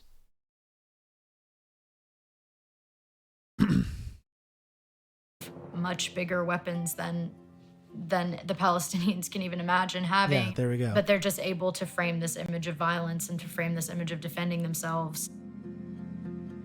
Shortly after being named by Canary Mission, posters and flyers linked BDS supporters to Hamas. There was a list of most of the names of the students that were mentioned in the Canary Mission. All I kept seeing were flyers all over the place. Like, they'll put it on cars, they'll put it on side tables in the student centers and stuff like that. That kind of scared me, to think that there are actually people physically on campus posting these things. Back in Washington, Aviva is drafting a letter to the University of Tennessee on behalf of the Brandeis Center. They want the university to take a stand. We're telling them that basically they need to issue a stronger statement. They need to investigate the students that were involved. They need to offer education and training.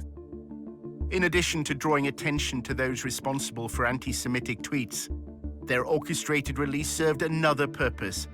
It's part of a wider campaign by the pro-Israel lobby. The problem right now, I think, on universities is that administrations don't realize that anti-Israel statements or anti-Zionist statements often are also anti-Semitic. To find out what anti-Semitism means for the lobby, Tony visits Aviva's boss at the Brandeis Center for Human Rights in Washington. Despite its name, it's a pro-Israel lobby group. Hi. It's great to finally meet you. Really good to meet you. Kenneth Marcus is involved in the lobby's attempt to redefine anti-Semitism in a way that could include criticism of the state of Israel. Right now, the challenge is that there are people who say, you know what, anti-Israel politics have nothing to do with anti-Semitism. Well, you've got to show that they're not the same, but they're not entirely different either.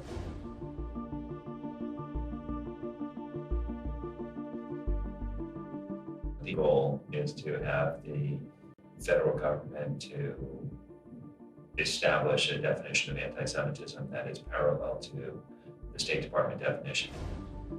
The US State Department defines anti-Semitism using a three-point test known as the 3 Ds. It includes statements that demonize Israel, those that apply double standards, or those that delegitimize the state.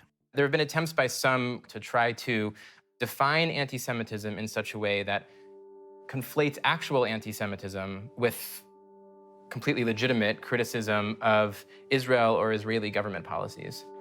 They are overly broad and vague to the point where any kind of criticism of Israel or of Israeli government policies can be labeled as anti-Semitic. One of the major tactics that the lobby uses to defend Israel, and it's done this for a long period of time, but it's using it more and more these days, is to identify people who criticize Israel as an anti-Semite. The letter that Which Aviva they've was done sending to called for the Mearsheimer University himself. of Tennessee, Knoxville, to address a long-standing problem of anti-Semitism on campus. The Brandeis Center is urging American universities to adopt a definition of anti-Semitism that could include criticism of Israel. We are trying to get universities to adopt a uniform definition, whether it's the State Department's definition or a similar version of it, because then we think that the administrators would be able to understand anti-Semitism better and discipline students for hateful and discriminatory actions. The Brandeis Center also wanted the university to screen what they described as a path-breaking film called Unmasked Judeophobia. It was made by a member of staff at the university and featured Kenneth Marcus. It is now socially acceptable to say lots of different things that were not acceptable in the past. Anti-Israelism and anti-Semitism is one example. It tries to make the claim that Muslims have adopted Nazi-like anti-Semitism and are Talk about going projection. to essentially lead the next Who's adopted these fascist techniques and viewpoints again? The film positions anti-Semitism at the heart of the BDS movement. It was not sponsored by the chancellor, but it was held at the law school, and Ken Marcus did attend. It was screened on the day that commemorates victims of the Holocaust. The film was not appropriate for Holocaust There he Remembrance is. Day.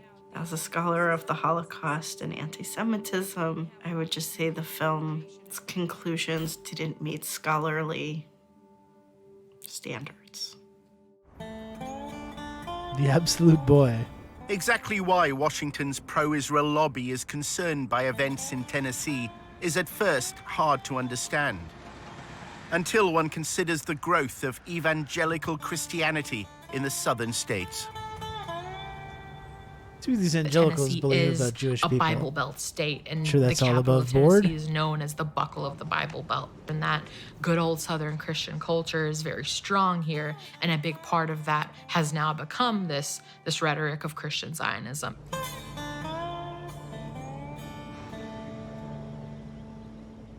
Satan hates Israel and the Jews because Israel's restoration initiated the last days of Bible prophecy.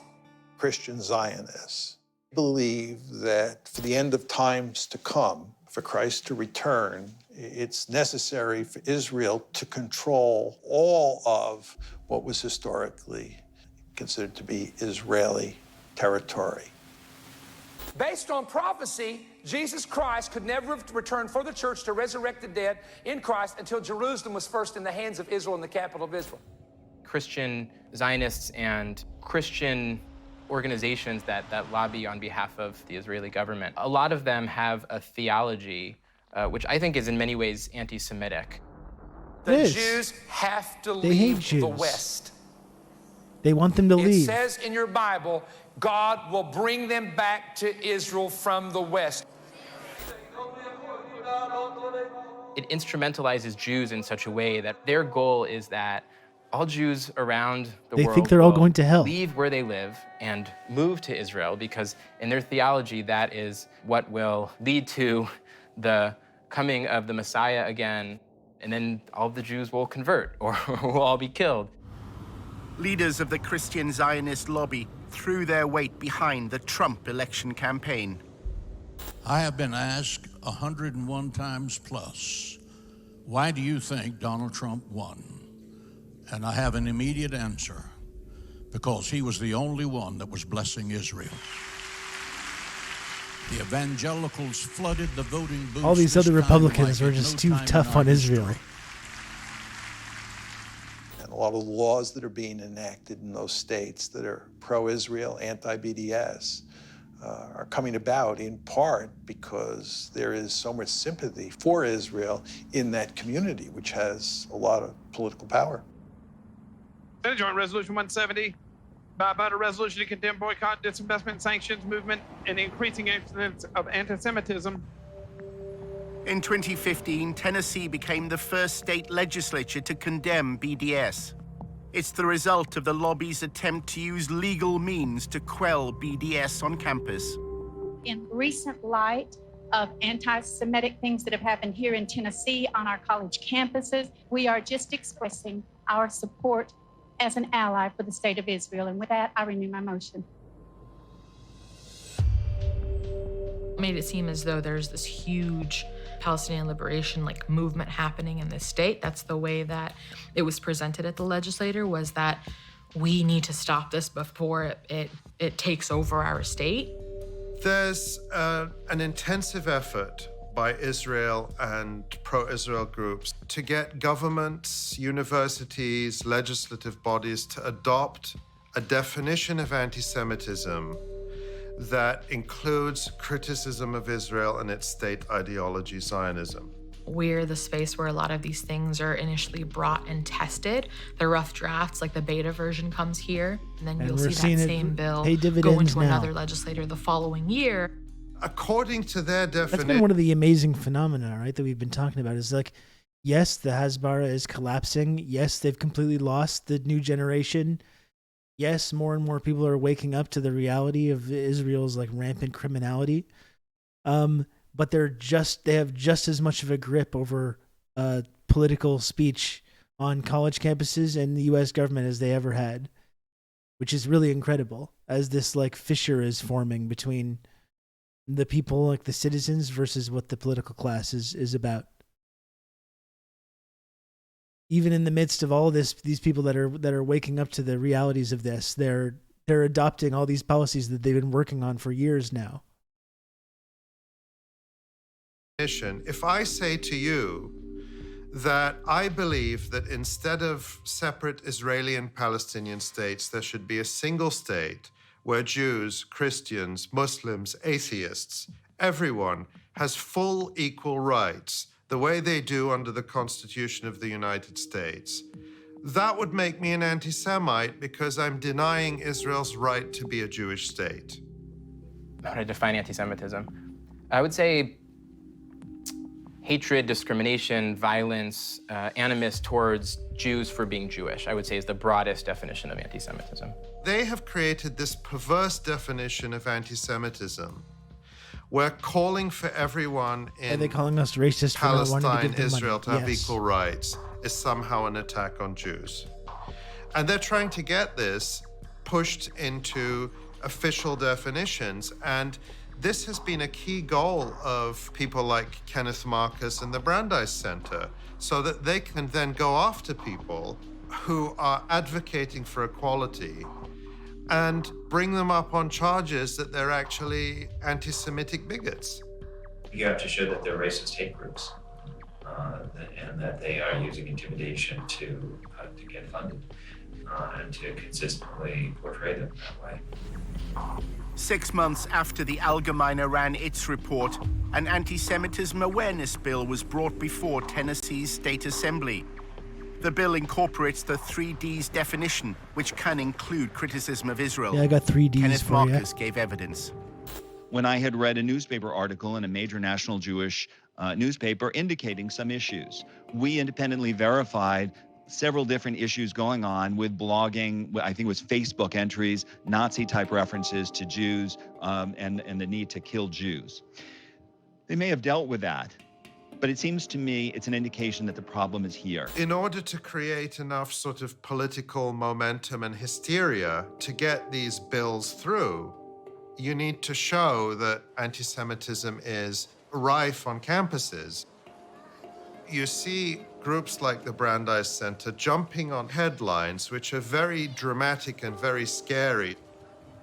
Incidents like the one that they claimed happened at the University of Tennessee are certainly helpful in a political sense if you're trying to push legislation like that through. A right to exist. Aviva Vogelstein also traveled to Tennessee. If a student on a campus says, from the river to the sea, Palestine will be free, meaning that from the Jordan River to the Mediterranean Sea, there will be no state of Israel, that would be considered anti-Semitic. Inshallah. Another example would be when students on campus chant things like, Intifada, Intifada, we support the Intifada. That's calling for, an Intifada is calling for violence against innocent Israeli civilians. And that is an incitement to violence. And it's calling for demonization and delegitimization of Israel. 7 months earlier, when Aviva was writing the letter to the University of Tennessee, she was talking to a leader of the Jewish community in Knoxville. It seems that she told Aviva that the University of Tennessee doesn't have a long-standing problem of anti-Semitism. Wait, from the rhythm, She's like, I've been on campus for 10 years and there have been no actual incidents of anti-Semitism. These tweets are obviously discussed to be addressed. It's very misleading that they're calling this a cesspool of anti-Semitism. No, it's from the river to the sea for me, but no, from the river to the sea for thee. From the rhythm to the...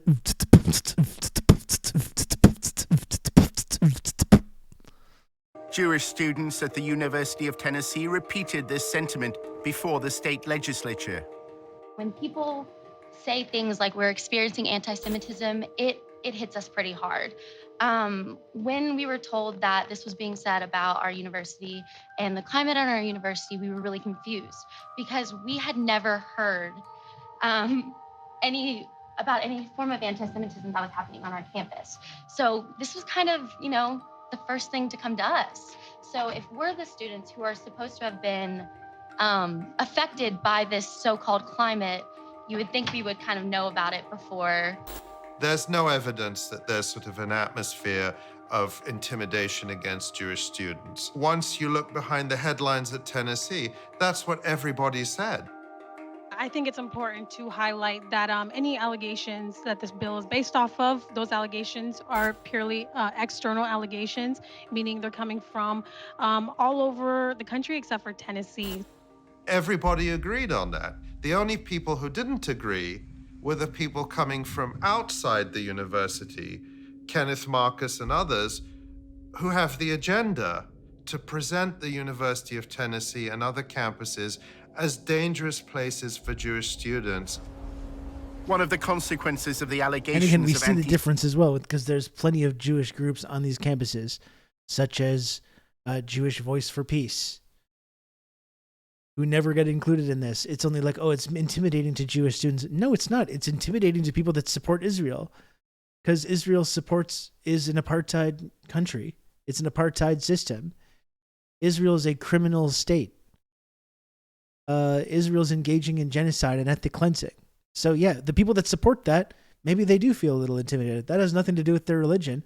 They feel intimidated because they're supporting a criminal apartheid state that is responsible for decades of murder, theft, expropriation, dehumanization, exploitation.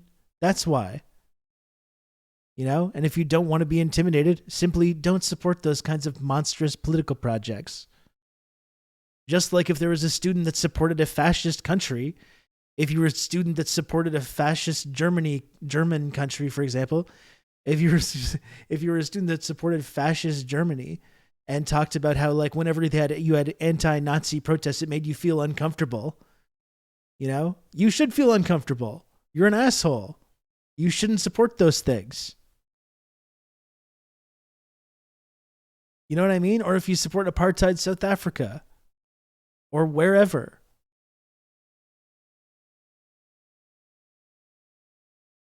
That's not intimidating someone because of their religion or their nationality.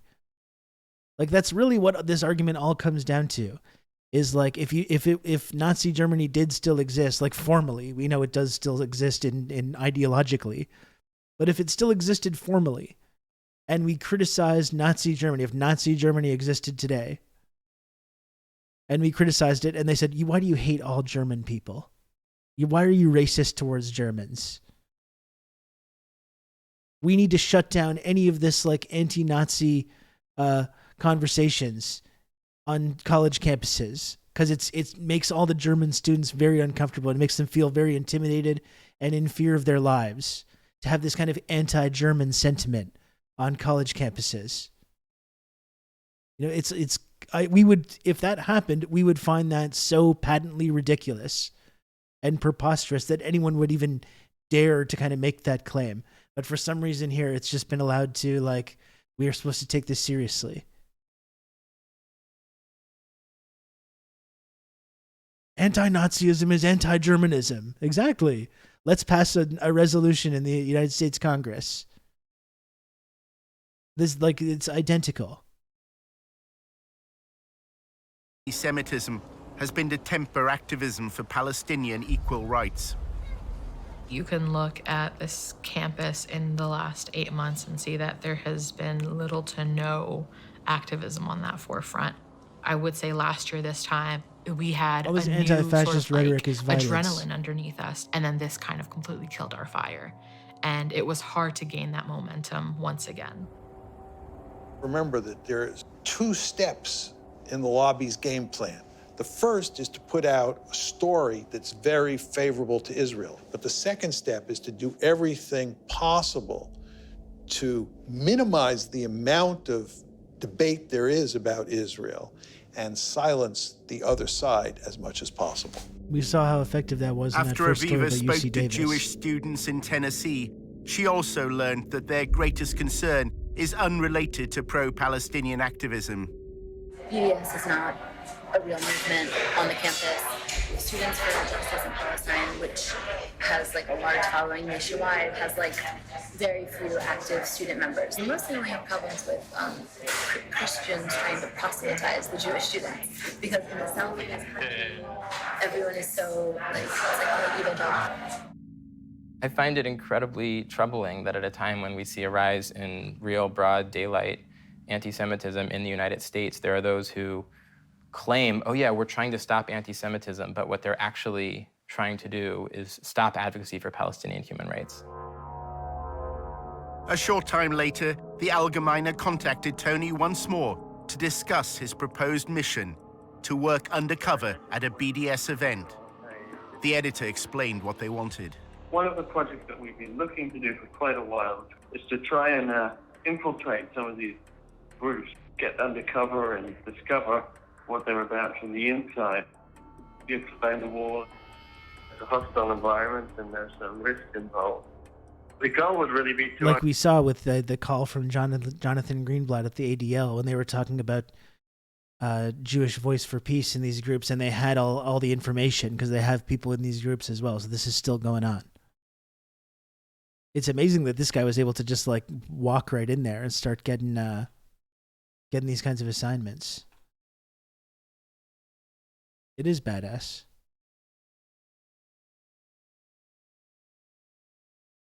Uncover any evidence of not just bias, but real bigotry.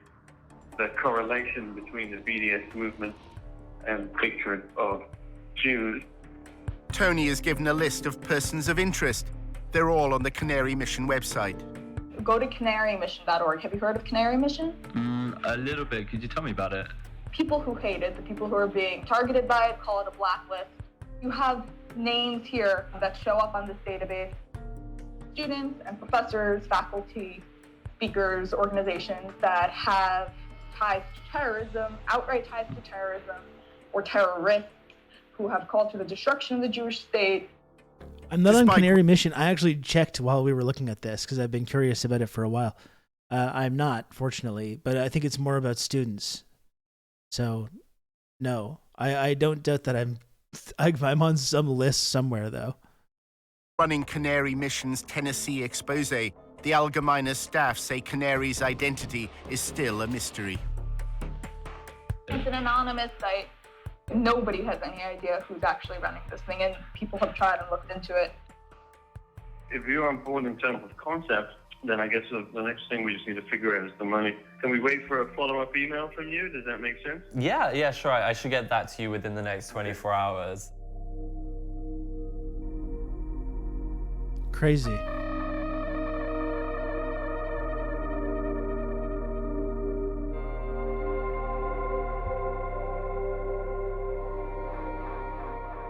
Coming up in episode 3 of The Lobby, how anonymous...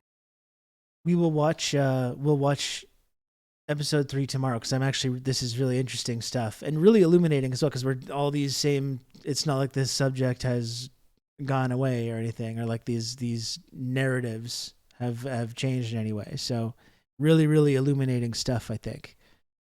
I just wanted to mention, I don't have too much longer here, folks, but I wanted to mention we've talked about Germany and we've talked about Germany's like full support for Israel and their like almost weird obsession with Israel. You can count on me. You're gonna have good old Rob to talk you through all this. I saw starting this month, the German state of Saxony-Anhalt will require all applicants for German citizenship to submit a signed declaration of Israel's right to exist. That's what's going on in Germany right now. Plunger Man, thanks for another gifted sub and all the support today. I appreciate it. On that subject, though, or we're talking about Germany, does anyone have a guess how many members of the German Bundestag, that's 736 members of parliament, how many members of parliament would you say are Jewish in Germany? Just a rough estimate. Out of 736.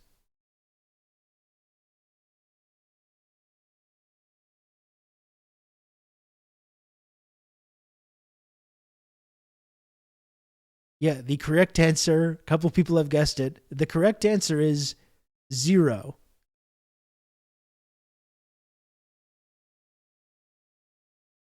Zero members of the German Bundestag are Jewish. The anti-Semitism defenders who are lecturing the entire world about our need to support Jewish people in this time. Did something happen in Germany? Well, we're just being mean to Germany because I think they deserve it. I think that's the main thing. But they're passing all these really restrictive laws about protesting in support of Palestine and like forcing new applicants for citizenship to swear loyalty oaths to Israel, basically, or to submit a signed declaration of Israel's right to exist in order to get considered for citizenship.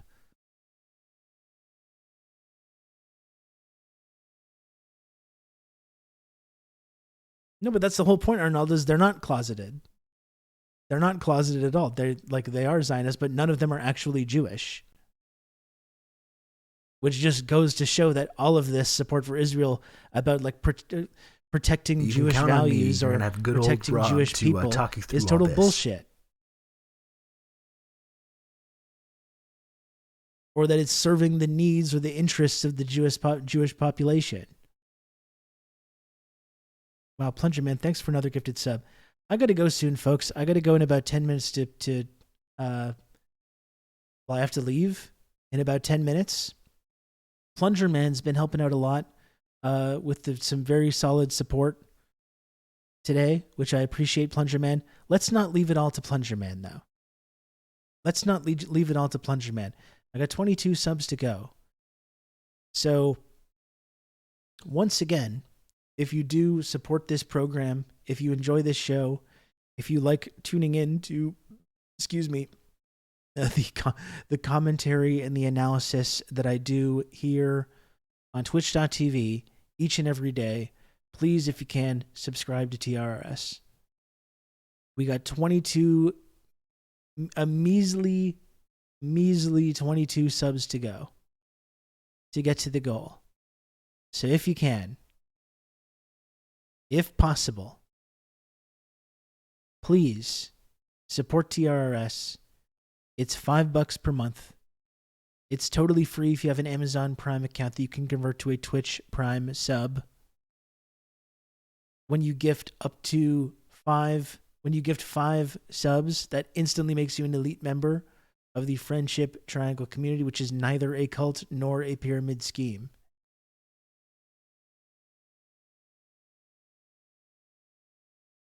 It's simply a two-dimensional triangle-shaped friendship access and trickle-down clout tiered reward system. And that's all. That's all it is.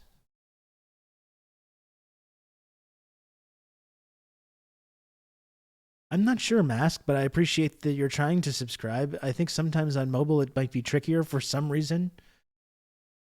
I have no idea. I have no idea why.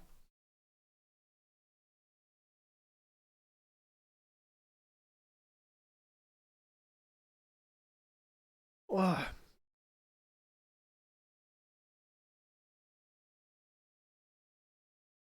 So what do you say, folks? You can count on me. You're going to have good old Rob to talk you through all this. Ernalda, thank you. Thank you for the gifted sub, Ernalda. I appreciate that.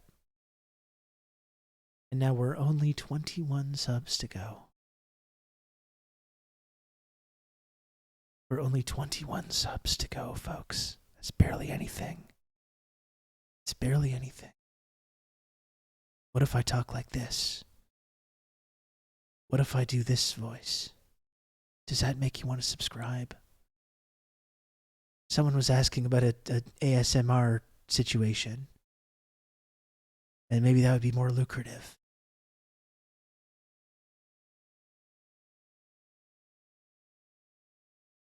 Please subscribe, folks.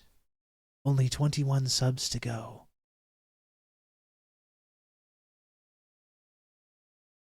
Makes me want to unsub. Okay. That's not good. That's having the opposite effect as intended.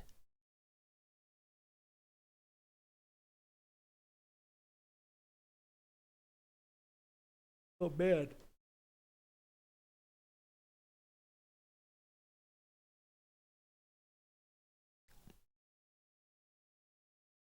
I don't love being tired all the time. All the freaking time.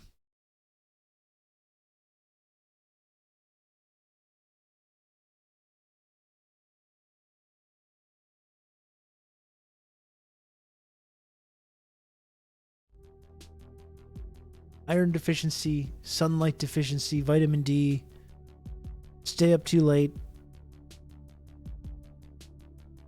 all kinds of stuff.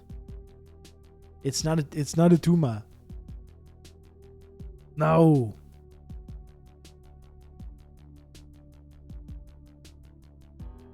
Black out all light from your bedroom when you sleep, but I like having my bedroom look like a spaceship, though.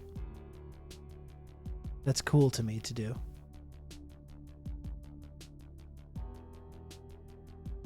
Have you considered adrenochrome? That would be nice. I don't have a good source for that.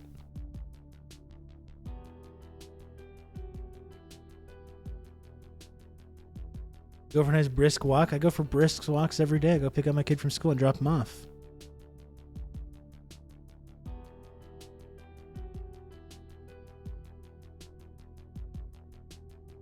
So, folks, we made a bunch of progress, and now I'm happy to report a mere measly 21 subs to go, which should be no problem in the next 5 minutes to get through. I imagine the tubes are all clogged. The tubes are clogged with all the people clamoring to support the show. That's probably what's going on. I'm sure that's what's happening.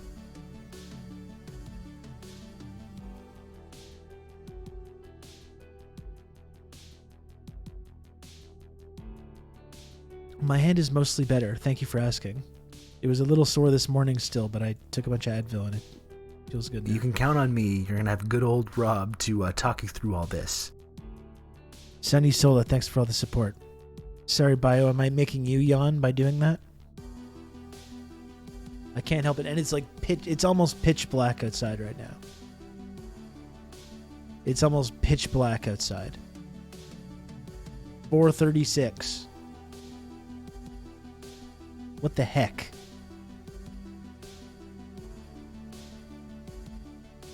You know, I'm not telling anyone what to do, but we're 20 subs away. Someone could not only heroically get me to the sub goal, but also trigger the highly exclusive 20 gift sub alert. And again, I'm not telling anyone what they should do. But wouldn't that be cool, though? That's all I'm asking you to consider. Wouldn't that be cool? I think it would be fantastic. You've just become an elite member of the Friendship Triangle. Oh yeah, we do daylight savings. It's stupid. I want to abolish the whole thing. Bio, thank you very much for 5 gifted subs. I really appreciate that. I'm sorry for making you yawn. That's very kind of you. Thank you for that.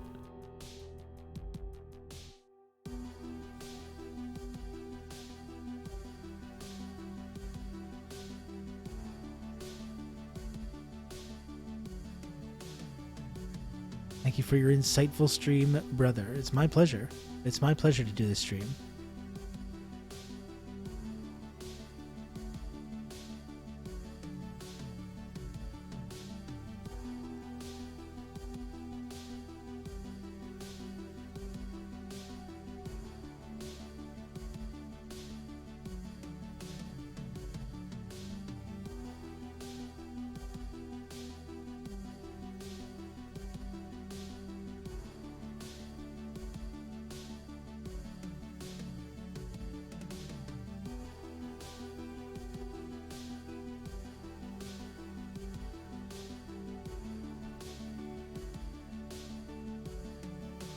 It'd be a pleasure, but it's still a job. You know, it'd be nice to be paid for that job. It would be, yeah. And I do get paid, and that's wonderful. But I got kids.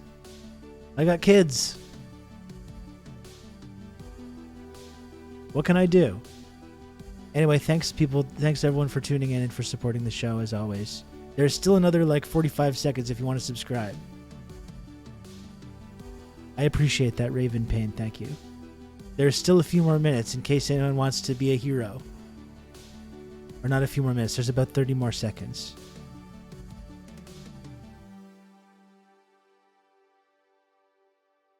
I like that song.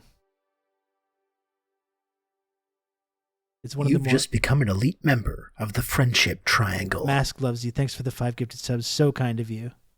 Thank you for that. I really appreciate that. And we're going to raid Bloodberry Tart. Big fan of her content. Please, everyone, give my regards.